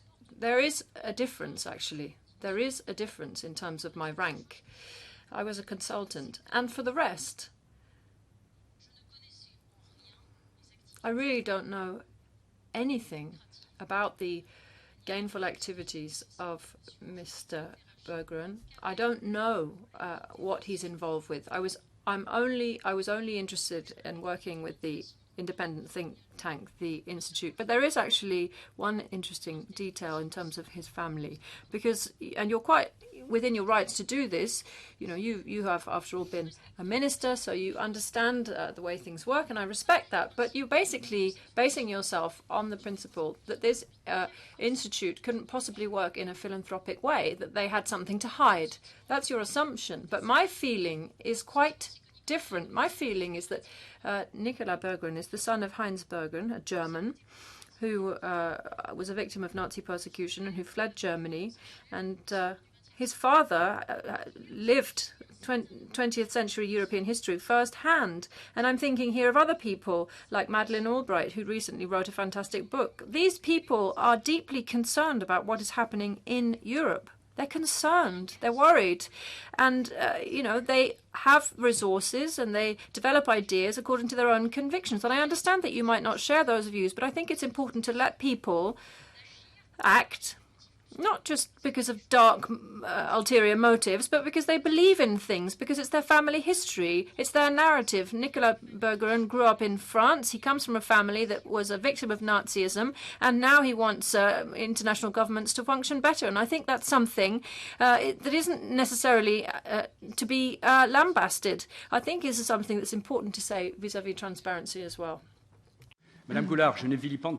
Madam Goulard, I'm not lambasting anyone. I'm just saying it with just, you can see on the internet quite quickly, Nicolas Berggruen sponsors the Berggruen Institute in China, looking at artificial intelligence.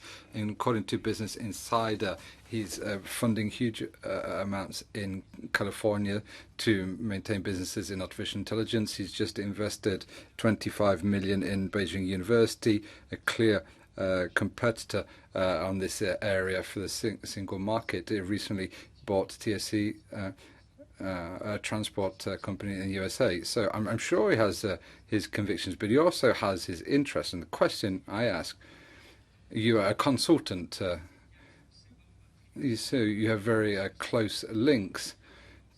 Does that not have an influence on the portfolio you have today? You are the guardian of European interest in this area, and they're perfectly in line with the interests of this individual. This is an important question. You're quite right. And those people who know me in this parliament know that I'm not an impressionable person. But that is a subjective view that people might differ on. But let me come back to what I said earlier on, Mr. Mariani. You might think that the best way to defend yourself against intellectual competition of the US or the Chinese is to have absolutely nothing to do with people from these sectors or these countries. But personally, my feeling is that we should do the contrary, reach out. And when it comes to digital issues, when it comes to economic development. The Asia-Pacific zone is a very important area, and I can guarantee you that if you put your trust in me collectively as the Parliament, I will adhere strictly to the treaties which invite us as commissioners to act with total independence vis-à-vis private interests and other states. But I think that you too have many contacts, and I don't think we should be demonizing certain contacts over others. The next speaker is Mr. Krasnodemski from ECR. Thank you very much, Madam Commissioner Designate. My question will concern the European Defence Fund. You expressed your commitment to ensure adequate participation in this fund of SMEs and also other companies that never have worked in the defence sector so far. I would like to ask you, nevertheless, what concrete steps you intend to take in order to make the widening cross-border cooperation between legal entities possible.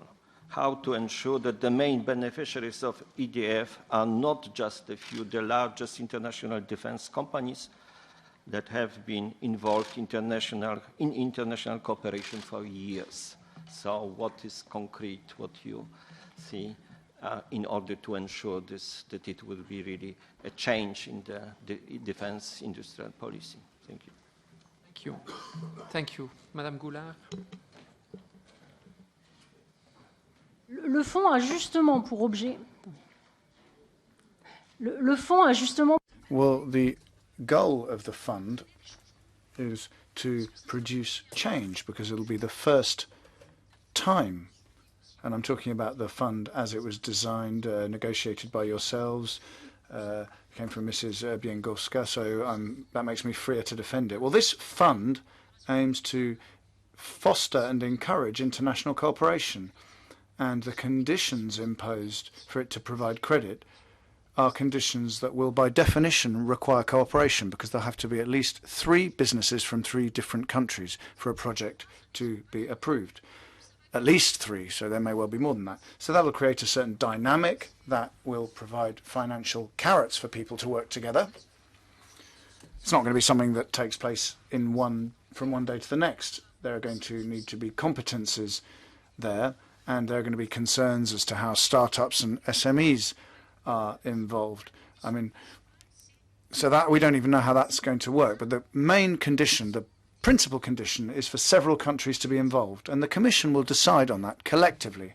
So I don't see why we're going to be trying to favorise some people over others. I mean, apart from the fact that there is a defence industry in some countries and perhaps not in others. But introducing SMEs means that we can shake things up and have the desired effect. There are countries who are big on arms, the Czech Republic, Sweden, and I'm sure they'll be participating. I mean, if your concern relates to large French groups, well, I'm sure that's not going to be an issue. And there are major challenges when it comes to materials, drones, propulsion, engines, etc. I think there's a lot that can be achieved if we really go for this. Mr. Krasnodemski for follow-up. Would you then agree with the Commissioner Bieńkowska's opinion presented in SEDE committee meeting last week that if, at the end of the day, only 2 or 3 biggest European defence companies benefited from the fund, it should not be continued after 27? Thank you. Madame Goulard. Écoutez, moi, je prends les textes comme... Listen, I take the texts as they are. I mean, if it says 3 in the text, then it's 3. Okay. Thank you. So, thank you very much. We'll go to the next speaker, who is Madame Sabine Verheyen, representing the CULT committee here and for EPP as well. Madame Goulard, you will be responsible for an extreme wide portfolio. Today we have learned that you did many things at the same time already in the past. Considering that, can you assure that media and audiovisual policy will receive the priority and focus it requires, given that it is one of the most important, pivotal and multi-faced issues that you will have to deal with? And assuming that is the case, could you outline what will be your main priorities in concrete in that field? Also, given the dual nature of this field, which goes way beyond mere internal market considerations, I would be interested to know how you intend to cooperate with the other commissioners responsible, Maria Gabriel and Vera Jourova, to ensure a consistent and coherent approach to media policy making, and how you will ensure the consistency of the Creative Europe program in the implementation between the media and the culture parts of this program. Thank you, Madame Goulard. Merci, Madame la Thank you. Well, multitasking, we often say that women are better multitaskers, but I don't want to look at it from that point of view. What I would tend to say is that I'd set priorities, but I don't want to give the idea or the impression that I'm to prefer one topic rather than the other. The portfolio is broad. I didn't draw the portfolio. It's President von der Leyen who gave me or allocated me this portfolio. The things that we can do in a smart manner. Firstly, there's a synergy between everything linked to energy, industry, and culture. If we create goods and also maintain an openness in cultural areas, then they can work together. The culture sector is very dynamic here in Europe, in computer games and others, as for example. So we have an economy which is digitalizing. We can remain at the forefront of the economy, but in digital economy, I think it's a very important thing to say. These are sectors which I will always keep an eye on, because I always thought culture is part of emancipation of human beings, and I think that's very, very important. I work closely with Madame Gabrielle, someone who's worked fantastically in the area of Connect, and I have a lot to learn from her. And we can have Europe Creative, Horizon Europe, and InvestEU. We can find synergies between these, but that's a roadmap I need to look at with Ms. Gabriel. I think she already had a hearing here. Now, with Ms. Jourova, there's a very important point to make here, and I said it earlier. It's pluralism, independence of the media, fight against disinformation online, and we'll try and work there. And I can't say how that will actually work for the time being between the different vice presidents, but I will commit to working a team as far as possible. Hayen, follow-up. As I asked concretely on the audiovisual media policies, as you know, the revised Audiovisual Media Services Directive, the AVMS, which entered into force last year, currently being transposed by the member states, was one of our most important legislative acts in the last years for this sector. The directive is based on the liability regime of intermediary service providers and established in the e-commerce directive. This regime, which has proved efficient for the last 2 decades, is the cornerstone of the revised AVMS in regulating video sharing platforms. What is your position on this issue, bearing in mind that the forthcoming revision of the e-commerce directive will start now? Thank you, Madame Goulard. Well, on that question, I'm not going to undermine the principle set by the legislators on liability. There's no plan to change that. We need to look at certain aspects that can be discussed, and I'm open to discussions. If, after having spoken to the sector, having spoken to yourselves and discuss this in the college, well, do we need to look at any things? Now, as a college of commissioners, we've only met once in Jean Val. We looked at certain issues, certain general issues. We met each other, but I can't look at this obviously on my own. You said yourself, this portfolio links to other ones as well. Now, a directive which was transposed last year, I would tend to say that we need to allow time for implementation. There's a lot of work has already been done. I remember from when I was in that house The member states now need to transpose this piece of legislation, and hopefully we'll be able to look at this together in the future. But firstly, implementation. Implementation first before changes, then change when they're needed in the future. Prochaine question, Monsieur Karlskind de Renew. Merci, Madame la Présidente. Thank you very much indeed, Madam Chairman. Mrs. Goulard, you touched on your European commitment. It's incomparable, in fact. You spent 8 years in the European Parliament with us here. You were the president of the European movement in France for 4 years. And I also recall that you were the president for the Intergroup for Combating Poverty. And you touched on this in your introductory remarks, is that the social economy and not just companies are very important when it comes to growth and inclusive growth, and they should be better integrated into the internal market. So the Economic and Social Committee last January adopted specific measures and called for them to be applied to companies, and this includes social integration for people with disabilities on staff. So what kind of measures will you be able to adopt to support these companies acting in the social economy, and how will you change the provisions in the 2014 procurement directive to adapt some of these procurement procedures to be able to include social economy companies as well? Thank you. Thank you very much indeed. Well, this is a sector that's very important.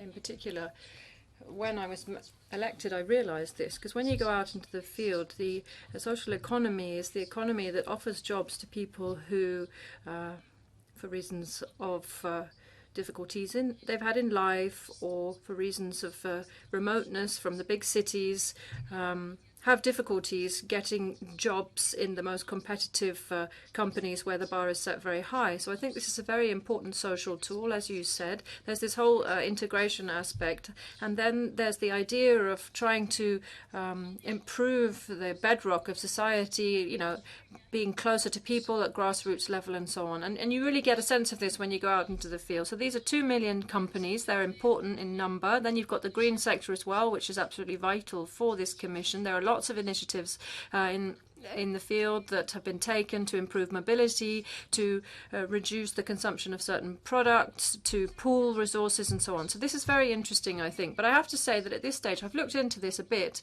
and here I can see that I'm getting older. But I remember when I was an MEP, particularly in my first mandate, this was a subject that we talked about a lot. And since then, other priorities have come into play, and they could have taken the lead. But it's important to update ourselves on what we can do. You talked about procurement. I think that's important. But public procurement, well, let's not forget there are 2 stakeholders. You've got the person who's contracting, the party who's contracting, and then the other party, if you like. You can't have the Commission forcing companies or local authorities forcing people to choose one bidder over another, but you have to work together with a similar conviction, and you have to agree that we should have, you know, a greener approach, if you like, if I can summarize it like that. Follow-up? Well, on that, we know that the legal statutes of these companies vary enormously from one member state to the other.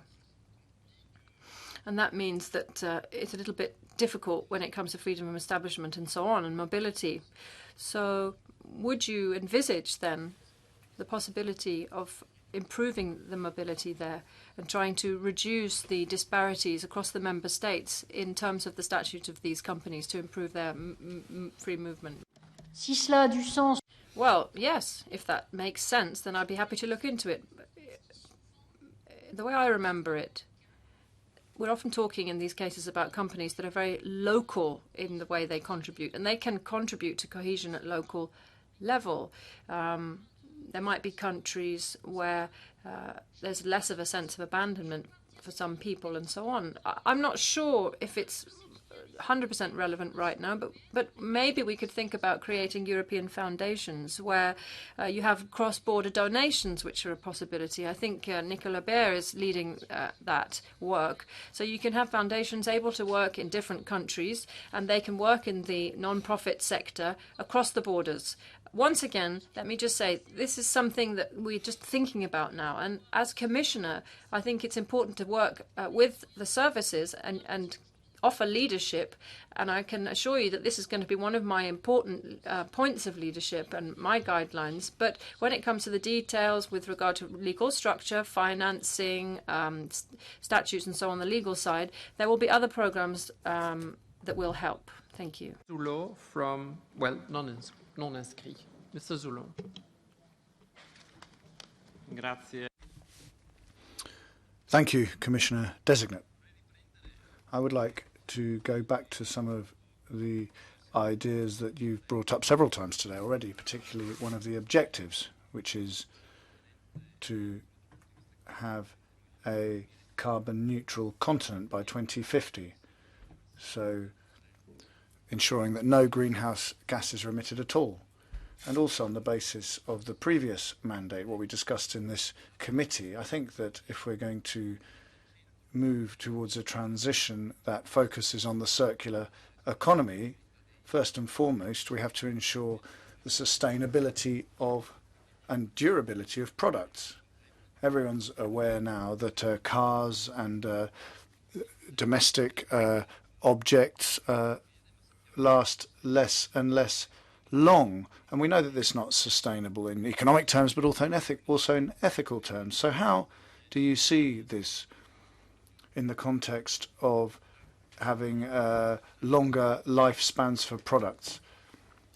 What about this inbuilt obsolescence that we see all too often?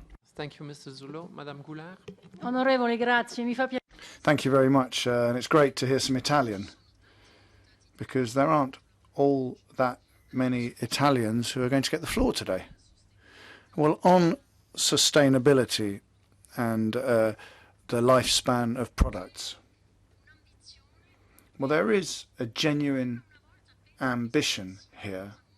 Once again, I think that this is something that's very important to citizens. We need to demonstrate to them that we're doing something tangible for them when they go shopping, when they buy something. We need to be able to show that in 5 years we've had an influence on their lives and there's less plastic about, etc. So there's no doubt on the priority. But here again, I'd like to remain humble, because this could create an opportunity for large sectors in the economy. It could create jobs, but it's not easy to deal with textiles, food, for example. We need to focus there and do an awful lot more, because we've started looking at these areas, but we haven't yet done a great deal. And then there's this inbuilt obsolescence. The Commission has already launched an independent testing program on this. It's part of Horizon 2020. And we have to look at that. What do we do when products are no longer sold as well? Can we destroy them? What do we do? And when I was fighting poverty, when I was involved in that task, I went to Italy several times, and I know that there are associations there saying that we shouldn't waste as much food. There's also the issue of consumer information as to how long products should last. That's an area that we need to improve, but there's an awful lot that needs to be done, and I think we need to be humble, because well, our goal is to change things. I'm afraid I'll stop speaking Italian there, because it's very difficult to follow my notes written in French and speak Italian. Thank you. Thank you, Madame Goulard. Follow up, Mr. Zullo. Sì, grazie, cara Sylvie. Yes, thank you, dear Sylvie, and I appreciate this effort to tackle waste. So let me just recall one of the results that we achieved in the Parliament when we discussed this issue. And it emerged that promoting sustainability means promoting a new model of society. It means promoting local, specialized jobs that can't be moved away from the local area. It means regenerating the local area. And I think if the Commission, Council and Parliament have this as an objective, they will be able to achieve results in a reasonable period of time. One goal, for example, could be to force people who sell products to offer spare parts for those products at a fair price. So I think there are possibilities here, and I hope that you are going to push that goal forward. Thank you, Mr. Zullo. Madame Goulard? Si la volontà c'è. Well, the will is there. And you're right. We have to force people to move if we have to. But the other thing we have to do is educate people. We can't simply force people. Education and awareness raising and forcing people go hand in hand. We also need to give people time to make that change. You're right. We did discuss and start working on waste. And when we started, we looked at final products. We looked at what we'd consumed and what was being wasted. And you're right. We have to change the entire production chain and design products in a different way so that we can reduce waste. Just as we can't simply complain about the fact that food is wasted if we don't know how to consume things properly. Merci. Alors, next speaker, Madame Kumpula-Natri from S&D. Here. Hello. Madame Goulard, we are counting on your work on the European digitalization, and we need fast connection and 5G throughout Europe to create jobs, prosperity in Europe, and fight climate change. So we need to avoid digital gap in between the areas and among people, and new frontier technologies as AI is crucially needed. I hope you will see a role for regulation in digital economies to secure competition, to avoid digital gap, to secure privacy, and to secure workers and consumers. Not always market alone can do this. I have two questions. Are you unconditionally willing to promote rollout of fast connection on fiber and 5G for everyone and everywhere, and create trust in digitalization also for consumers and workers? And the second small question on behalf of the Europeans. Will you propose new regulation on roaming and international calls that was regulated last term and will be over in a few years if your answer is no? Thank you, Mrs. Kumpula-Natri. Madame Goulard. Madame la députée. Thank you, Madame. On 5G, there's no doubt the Commission has decided, fully committed to try and equip our countries with 5G. It'd be very important for our businesses and citizens.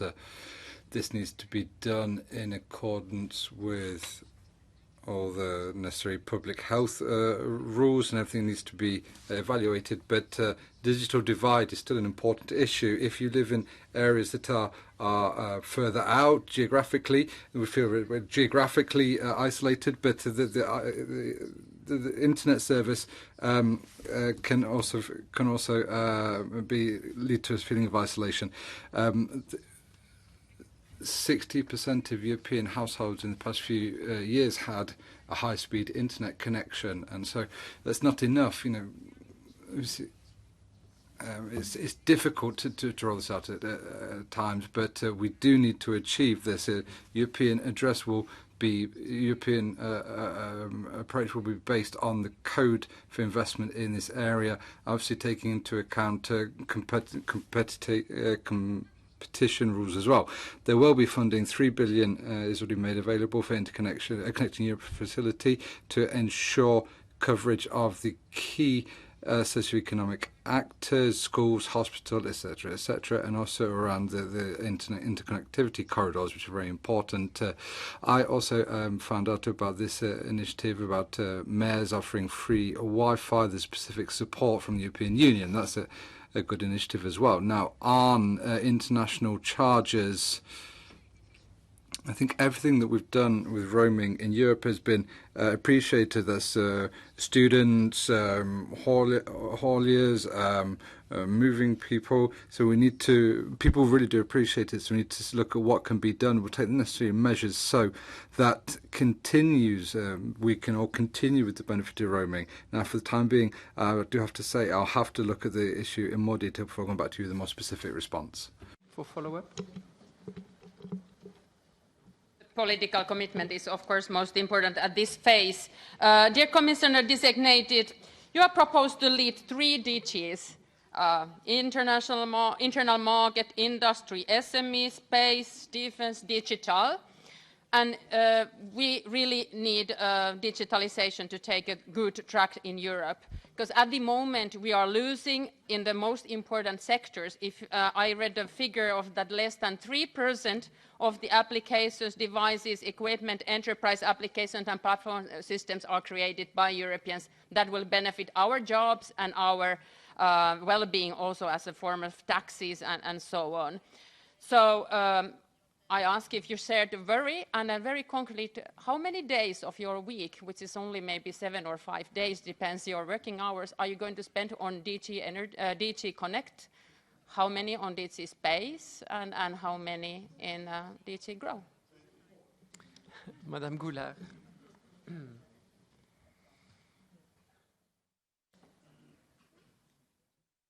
C'est une question délicate. Well, this is a sensitive issue.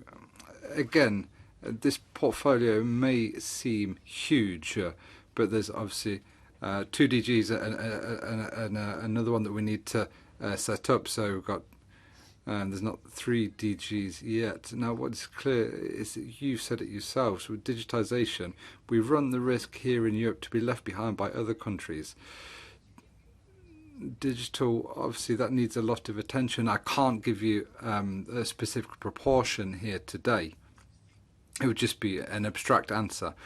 What is clear is that I am deeply convinced that digitalization of our economy needs to benefit, industry needs to take into account culture. We need to look at how we combine that with the Green Deal as well. It's inconceivable that businesses become green and the digitalization is done separately. They go hand in hand. So I can only give you an abstract answer. What is clear is that I've never been afraid of a bit of hard work. I'll be based here in Brussels. I've got some excellent people behind me. If you look at how long people have been working in the Commission in the past few days, well, don't tell the enforcement people because we're going over the directive. Or to my colleague, Mrs. Valian, Chair of ITRE. Not for a question, but... No. So we continue with the next round of questions. The first one to speak is Mr. Ivan Stefanek, IMCO EPP. Ivan. Thank you, Madam Chair. Madam Commissioner Designate, here we are. No problem. Madam Commissioner Designate, I do believe that we have to be very strict with regard to the principles of free movement of services, people, goods and capital. And also I recognize that you highlighted the importance of services, which is very good. Because in reality, those principles not always work in the practice. And I can give you just one example that, for example, when a self-employed architect from Luxembourg wants to go to France, it can be done quite easily because it is based on automatic recognition of professional qualification. But if the same person would like to bring somebody from his staff in order to help him, it becomes almost impossible. It becomes mission impossible because prior to his assignment, he has to send posting before, and basically there is a lot of numerous compulsory conditions and formalities making this exercise almost impossible. So in reality, free movement doesn't work. My question is how you will address such bureaucratic issues and barriers in order to ensure that internal market works in practice. Thank you, Madame Goulard. Thank you very much indeed for having taken up the example of the professions there, because when you look at the statistics, the infringements I mean, then very often it's about the non-application of the freedom of movement for professionals that comes into question. We have different traditions in the member states, though. That's a good thing, after all. People do want to be reassured that when they hire someone, that somebody is well trained. You talked about an architect. You want them to come from a good firm and so on. So people tend to believe in their own system more than they believe in that of a neighbour's. That takes time to overcome. We have to think about the best way to do that. Over the last few years, the European Commission has chosen to systematically apply the directives on professional qualifications, and I think that's a good thing sometimes to focus on a particular sector and then talk about it together. And you're quite right, this freedom of movement has to be real in practice, and you know, this is part of the 4 freedoms, and that has to be respected. So that's a very important issue. We can deal with this through infringement proceedings. You can deal with it looking at dialogue and so on. There are different solutions, but sometimes you get dishonest kind of corporate approaches, and people acting out of protectionism. So on the one hand, you've got to be legitimate in terms of protecting people's diplomas, and then you've got to sort of deal with the other side of that as well. Then for the rest, I think you're referring to solutions that exist that are imposed in certain member states. But this is always interesting for me to talk about, although it will also be in the portfolio of Nicolas Schmidt for employment, and he's going to be responsible for this. And I think they're going to have to address these problems in a very practical way to bring solutions forward for all of the people who are wondering about this out there today. Follow-up question, Mr. Stefanet? Thank you for the answer, Madame Goulard. But also, I think the point I raised is connected with the basically daily fight against bureaucracy, daily fight in order to remove the barriers. And particularly, I think what is the most problematic area is the area of services. So I would be interested in your approach, how you would like to proceed in area of services, because we need to also go ahead from legislative perspective. So what is your view?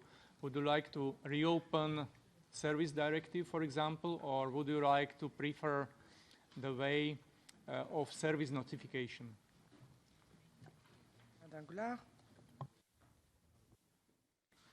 Ce que ce débat me montre, c'est que well, this debate shows me that depending on where the question comes from, it looks very different. I think we have to be careful. As Mrs. Gebhardt said earlier on, we shouldn't be opening up debates which will just fan the flames without reason. But we should actually look at the things that are worthy of revisiting. And I can't just give you my personal opinion on this now, because when you're part of a college of commissioners and you're committed to that, then you have to respect the views of the others as well. So this is principally the responsibility of the employment commissioner, but we will look at it together because, of course, it's about the internal market as well. I won't overlook this. We have to find a balance, though. You know how much public opinion can get sort of overheated on these issues. You know, somebody's pointing the finger one way, and then there are sort of threats being issued and so on. So we have to be very careful, correctly identify what needs to be modified without trying to reduce social rights that people are attached to, and that is something that we have to define together. Thank you. Next speaker is Manuel Bompard, ITRE GUE. Oui, merci, Madame la Présidente. Yes, thank you, Madam Chair. Good afternoon, Commissioner Designate. I'm going to say I do share the comments of the ethical issues that your candidacy poses. Now, I'd like to look at industrial policy. That's part of your portfolio. I think today, more than ever, we need industrial policy, especially faced with the ecological transition. Reality is cruel. Europe has lost millions of jobs in the industrial sector over recent years. Many sectors which are vital for the ecological transition are needed. For example, steel production, Alstom and other businesses as well.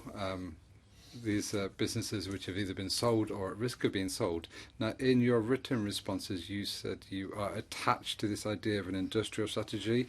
So beyond your statements, what are your real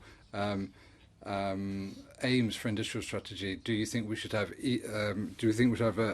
a border tax of ecological and social issues? And what about state aid to maintain our independence and strategic assets? And are you happy to put to bed the dogma and ideology of free trade and to fight against the industrial dismantling of Europe? Monsieur le député, il y a...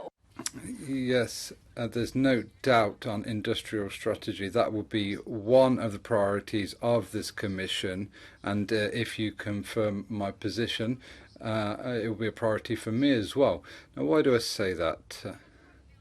If we want greening and digitisation, that needs to be done within an industrial process. If we want to maintain jobs in Europe, then we need an industry as well. There's jobs elsewhere, in agriculture and services as well, but we have this expertise in Europe.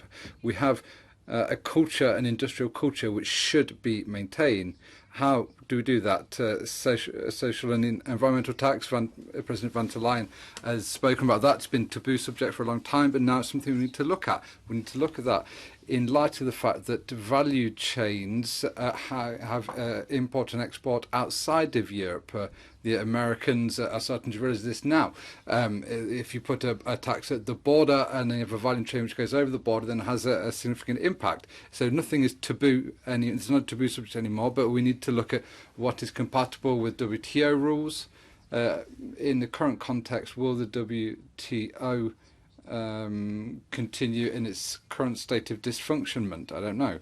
Well, on state aid now, I think there's a way of doing things which can be useful, and I mentioned this in my answers. We can have certain sectors where we focus public funding if needed and set out sectors connected cars, hydrogen, e-health, etc., etc.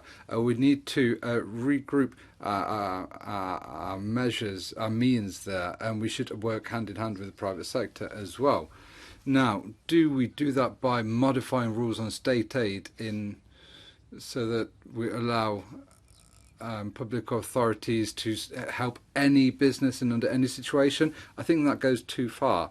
Our businesses are in global competition who can at times receive support from authorities. And this question of dogma, that's religion, I'll put that to one side.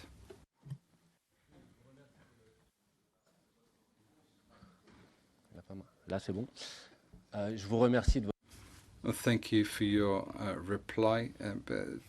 Could you be more specific? And we've been hearing this in many commissioner hearings. We've been hearing we'll talk about it in more detail in the future, but now we want to talk about today, not in the future, not tomorrow.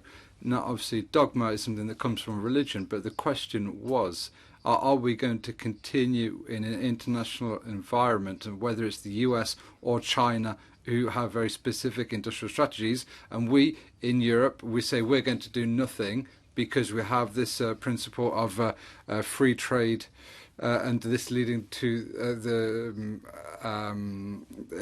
environmental disaster and destruction of our industrial fabric. So I'd like to reiterate, we need to ensure that from this point forward we can have an industrial planning strategy for different sectors, for those sectors that we want to grow in Europe, and we protect our expertise, our strategic interests, the interests of our workers, compared to those who at an international level do not have the same attentions to ecological issues. Thank you. Monsieur le député. Thank you. I must say I agree with you. The strategy which is adopted for China, I don't want to stigmatize China, but there was a strategy which was adopted in the spring between the High Representatives and the Commission, and that really showed the awareness of these issues that wasn't there a couple of years ago. We have competitors and also and partners as well. They're also the partners in the areas of climate, but they're competitors in other areas. And they're very powerful competitors who want to be dominant. So we need to be clear about that. Now, I think our role is to find how we do this to European level. We can't be naive about what the Pentagon is providing for American companies or what the Chinese are doing over in China or others elsewhere. But we need to find what works for us. I think we need to remain open, not to disarm our strategy. And I can see your body language now. It doesn't mean that we're going to be open to everything.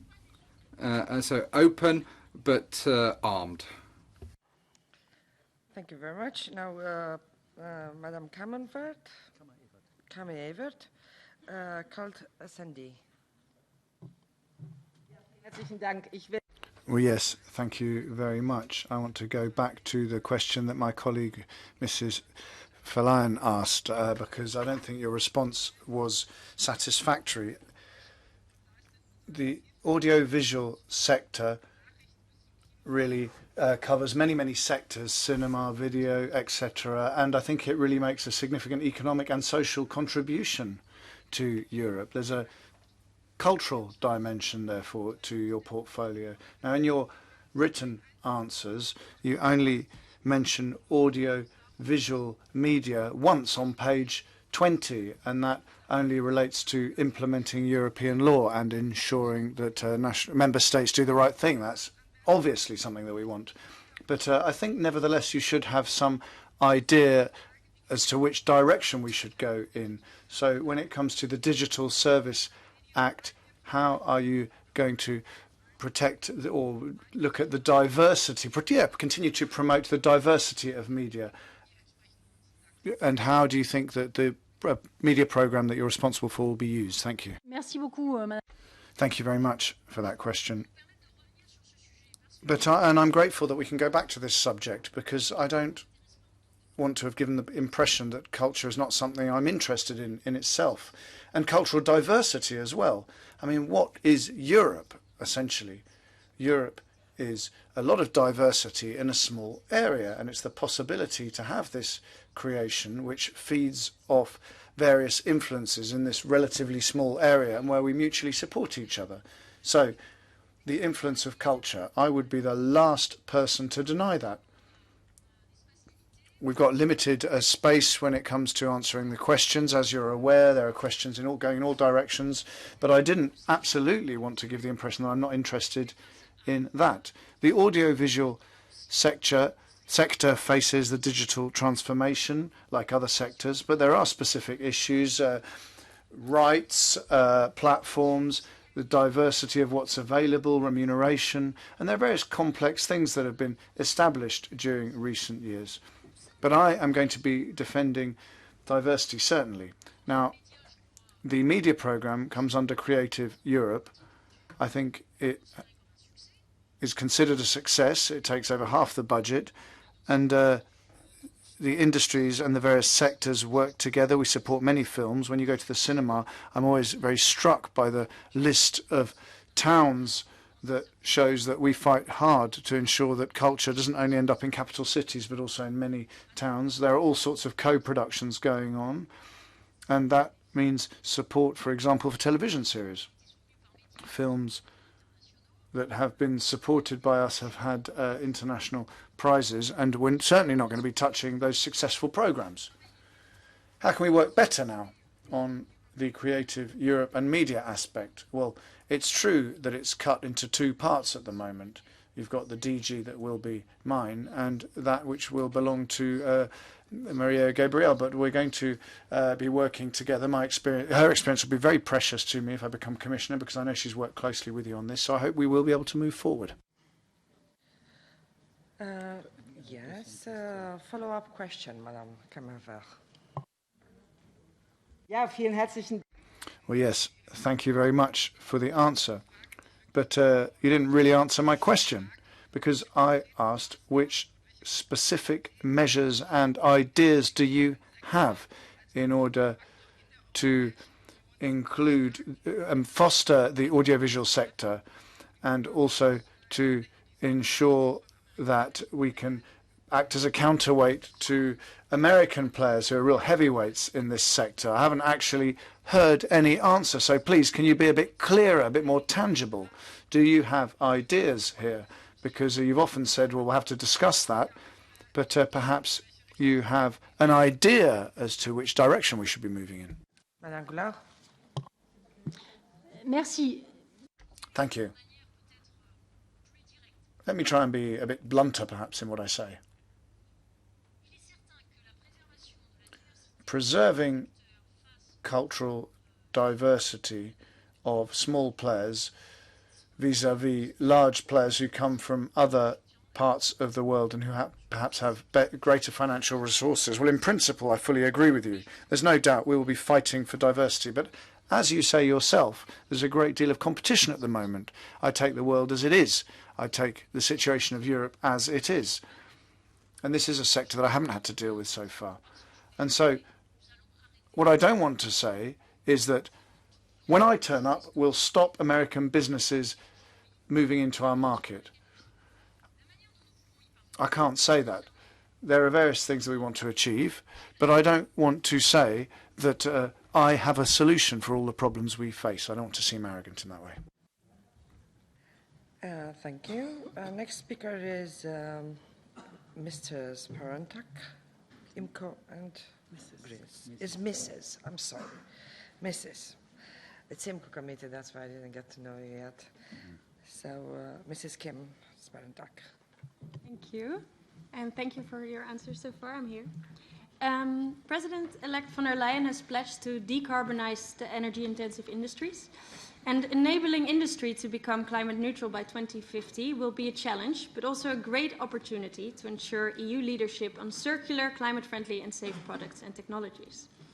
To foster this, how do you plan to provide sufficient incentives for greening public procurement within the EU internal market?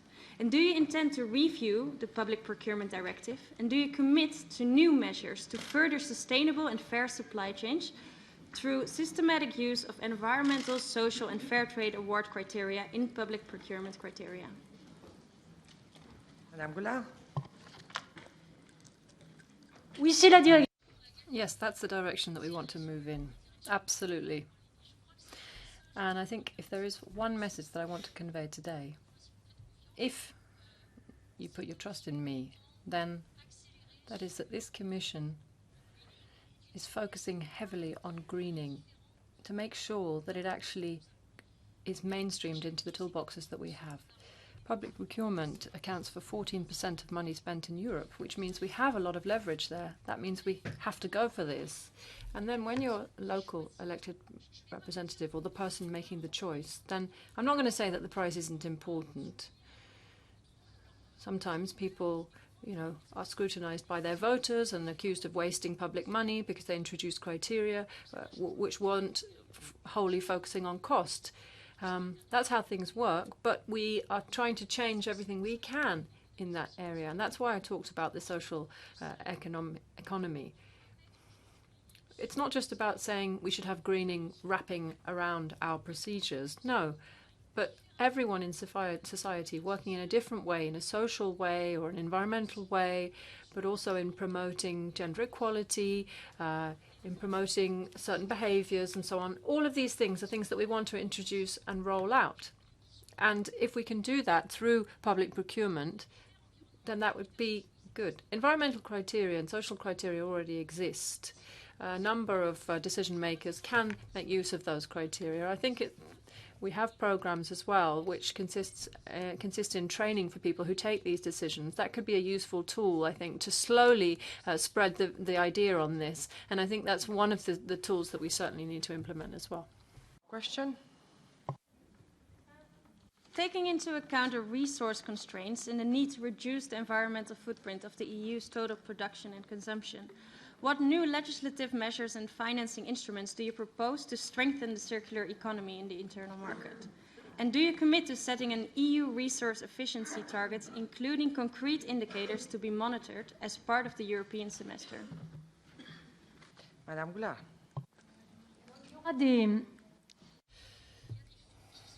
There are funds earmarked in the upcoming MFF on this. And this bothers me. I talked about this with a colleague earlier on, but the tricky thing is we don't know what's going to be in the MFF for the time being. We're going to have to fight for keeping hold of what the Commission has proposed, but we hope there'll be funds earmarked for this. But as the Italian colleague was saying earlier on, there's going to have to be a change in mindset when it comes to the circular economy as well. We'll probably have reached the tipping point when we'll have profitable companies operating and also solidarity or social companies also operating. So people who are able to make a profit out of gaining or achieving these objectives. And that's very important because you're reducing waste, but that means then that the recycling sector might become less profitable than it was when there was more waste, for example. So there has to be a balance. It's complicated. I was talking about this to the commissioner responsible for who will be responsible for the environment, who's from your political family, who's 28 and is extremely determined, which is a good thing because I think they'll push us, I think, into thinking along young people's lines. And next one. Next speaker is Madame Dlabayova, ITRA Renew. Madam Chair. Milá paní designovaná komisař. Dear Commissioner Designate, dear Sylvie, I am very happy that we have this opportunity to meet again in the European Parliament. In your introduction, you have mentioned one of the greatest challenges that the European Union will have to face in the next years. I mean the common European industrial policy, which is something that relates to removing the barriers on the single market. We had many opportunities to discuss this, you and I know that you want to take a pragmatic approach to the industrial strategy. I agree, and I must emphasize that it must be a purely European approach based on European interests, which will not divide Europe into North and South or East and West. From my experience with you in the European Parliament, I know that you can build bridges and find compromises. Can you commit that you will continue to do so in the next 5 years when you work on the industrial policy? How exactly do you want to help European businesses, be they French, German, Czech, or from any other country, so that they can benefit from the single market to the greatest extent and to be competitive outside? Madame Goulard. Merci beaucoup, Madame. Thank you, dear Martina. Well, I'd normally speak Italian to you, but unfortunately I don't speak Czech either, but I'll stick in French. I'm here before you. I want to say that I understand when MEPs say that I'm not saying exactly what I want to do, but I've always been part of a team. So I have my personal opinions, but when we're part of a team, whether it's a team of rapporteurs or whether I'm working in the European Commission, we need to try and take into account the opinions of others. If we make major statements, then we just find ourselves all alone. It doesn't help when it comes to working in a team. You spoke about the divide between the East and West. I think we need to talk about it. I spoke about Romano. I worked with Commissioner Prodi when we had the enlargement, and he defined his commission as the Commission of the enlargement. This was a moment when it was fantastic of Europe coming together. There was a feeling of freedom. There's unification of Germany, which was a fantastic news, the peaceful reunification of Germany. Then we had a lot of good news, peaceful changes in Eastern Europe too. And then a few years later, it seems there were problems in Europe. Those interests of businesses of Europe. We need to move beyond this. It's been said by a lot of people from all political stripes. We are against competitors at a global level who have major resources behind them, people who don't want to play by the rules. And so we need to move beyond our differences. And I will work in industry, culture, 5G. You know, I know there's other as well. Mr. Buzek as well could be transition certain industries. We need to work together, and we'll work with lots of cooperation. If you wish. No. Evropská průmyslová politika určitě. The European industrial policy is also related to the innovation and research, and we must be able to turn their results into practice. You mentioned Central and Eastern Europe. I would like to give you an example of GSA, the Global Satellite Navigation System, which is situated in Prague, and it will be transformed into the European Space Program Agency. Although the competences of this agency will be much larger, this has not been reflected in its budget. How will you make sure that this agency be able to meet its mandate in space policy, which is another great challenge for you? Thank you. Madame Goulard. Merci de mentionner l'espace. Thank you for mentioning space and the agency in Prague. Here is a typical topic where if we invest together, we continue our work, we will maintain a technological advantage. Space is important for big data as well.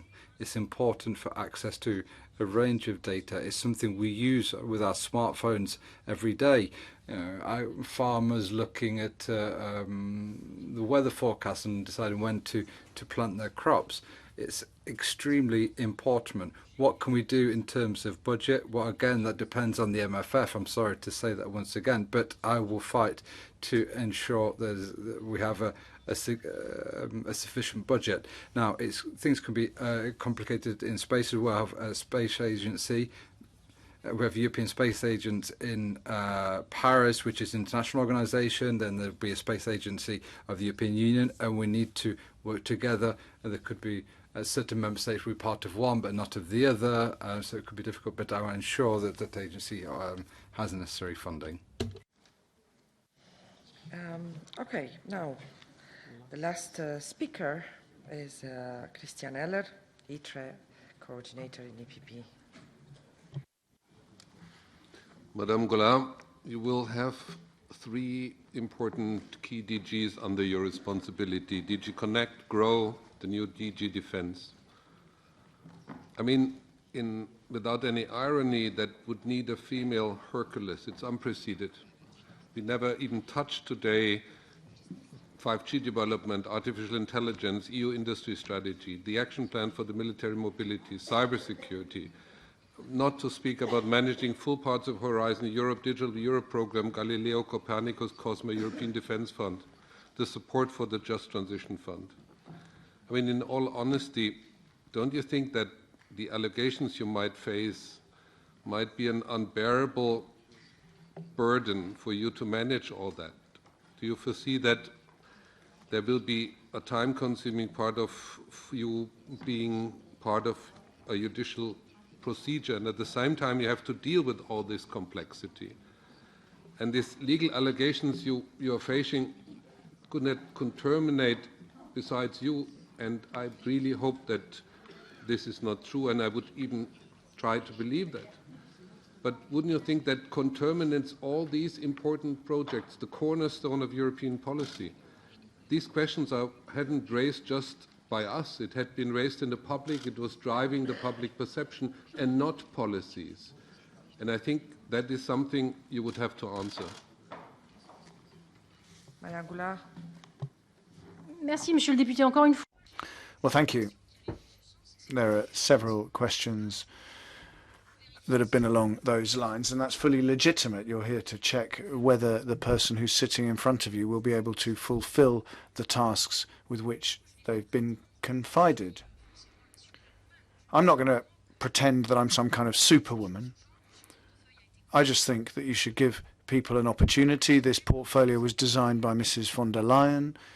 She is responsible for everything that the Commission does as a whole. Mrs. Vestager has to coordinate several fields, Mr. Dombrovskis as well. Well, every member of the Commission will have heavy responsibilities, and the Executive Vice President, Mr. Timmermans, as well. I mean, I will do my best. And as I said earlier, there is a link between the modernization of our industry and our digitalization, and given that, we may well be able to achieve things that we haven't been able to achieve until this point. Obviously, I'll be working in a collegiate fashion. I'll be working with my services, with you. I mean, how do I see the role of a commissioner? Well, I think you should be the person who can trigger things. Obviously, when it comes to the details, you have to know the files. Sven was here. There are other colleagues who've worked with me. I mean, we went through the entire reform of the financial sector with Burkhard Balz, for example. We did difficult things. They were heavy tasks. You had the financial crisis. Nothing had been done for an awfully long time. There was a light touch regime in place. We established financial regulations.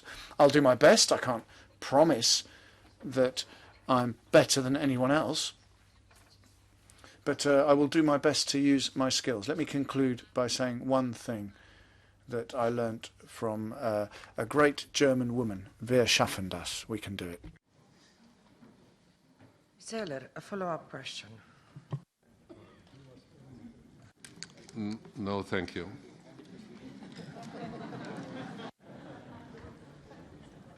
So, thank you very much, colleagues, for your questions. Now it's the time for Mrs. Goulard, if she wishes to address us with some concluding remarks, up to 5 minutes. So, Madame Goulard.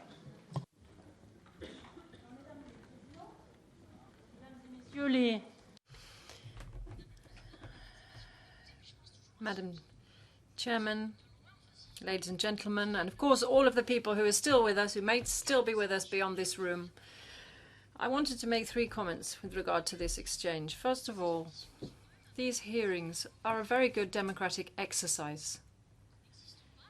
They don't exist in all political systems, and even in our member states, actually, particularly when people become ministers. So the decision is obviously up to you, but I'm very happy that we've had a debate, even with involving people whose views I don't necessarily share. And this has actually been a courteous and substantial debate, and has also shown that the Commission will be working under the scrutiny of the European Parliament. I also deeply hope that you're going to evaluate and assess a person with a narrative, a history, with strengths and even mistakes. I make mistakes like everybody else, and there are things, Mr. Didier, that we might be able to regret, or things that we might be proud of. It's up to you to judge that. Then, you were interested in verifying my integrity, and obviously you are responsible for the use of European taxpayers' money, so you're quite right to do so. I've brought forward issues of fact, issues pertaining to the law, and there again you might have your own views. But there is an important principle at play here, and that is the assumption of innocence. It's enshrined in the International Fundamental Charter, which is about the values that bring us together, and I think it's important to respect that. If you have decided to put your trust in me, then I will continue to serve the European cause, as I have done for 30 years now, in different jobs, with different people, but always with the same goal, which was the common European interest. Perhaps you know that before they take up office, the commissioners go to the Court of Justice and they swear an oath, and that is a symbol of their probity and of their convictions. And if you say that I am fit to make that oath, then I can say to you that I will be committed to all of those principles and values. And then my last point, I just wanted to say, the questions that you put today have covered a very wide spectrum of issues, but that has led me to understand how demanding the role of this Commission is going to be. And we're going to have to double our efforts now. Mr. Bompard said this himself. We have a development model today that is underpinned by carbon, coal, consumption, a certain way of living, moving, eating, producing. And all of this now is being called into question by climate change and by technological evolution. And it's also true that we've been so privileged on this planet for decades, centuries now. We have blithely been able to enjoy all of this. We've been very comfortable. But now the geopolitical situation has changed. Demographic issues, we didn't mention this, have also changed. So the transformation that we're going to have to bring about, if you place your trust in me, is a deep transformation, far-reaching one, which we will have to tackle with great humility, with all the help that we can get. And there's one thing I'm sure of here in this Parliament. You are the drivers of integration. Obviously, in the member states, there are governments that are in favour as well. But the governments are more concerned with local issues. So sometimes they're a little bit more hesitant with change. But this is a dangerous world.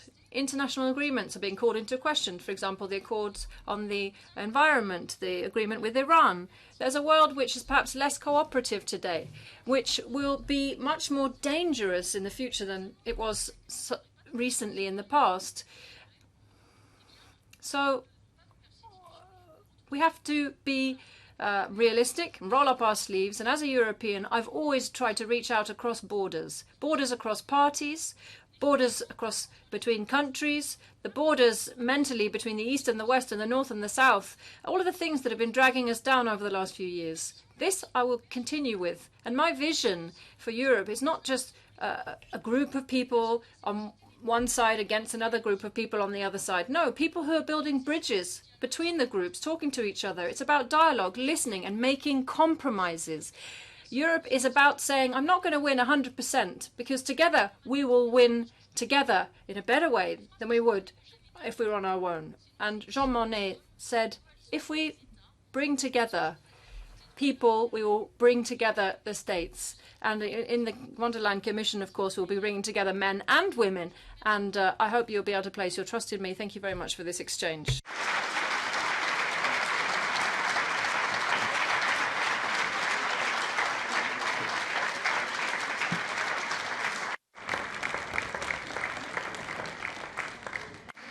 Now, for a few words, the floor to Madame D'Assuto. Thank you very much. I would like to thank the Commissioner-designate for her answers and engaging in this debate with both our committees, because your portfolio indeed is dealing with so many subjects. That's why we had to organize this hearing with several committees. And I want to note that thanks to the excellent collaboration between the committees, we managed to organize this in a very good way. I want to thank my co-chair, Mrs. Valian, and also the chairs of Cult and Yuri, who are present here, to have contributed to this meeting. And I will close by giving the floor back to Mrs. Valian. I join your thanks to everyone involved in organizing this. Just a few words about what is going to happen next. So we will hold a meeting later today with the coordinators of the two joint committees, ITRE and IMCO, and we will evaluate the performance in this hearing of the Commissioner-designate, looking, of course, at, as it is indicated, the general competence, the European commitment, and the personal independence. Thank you very much, Madame Goulard, for being with us today. Thank you very much, colleagues. See you later.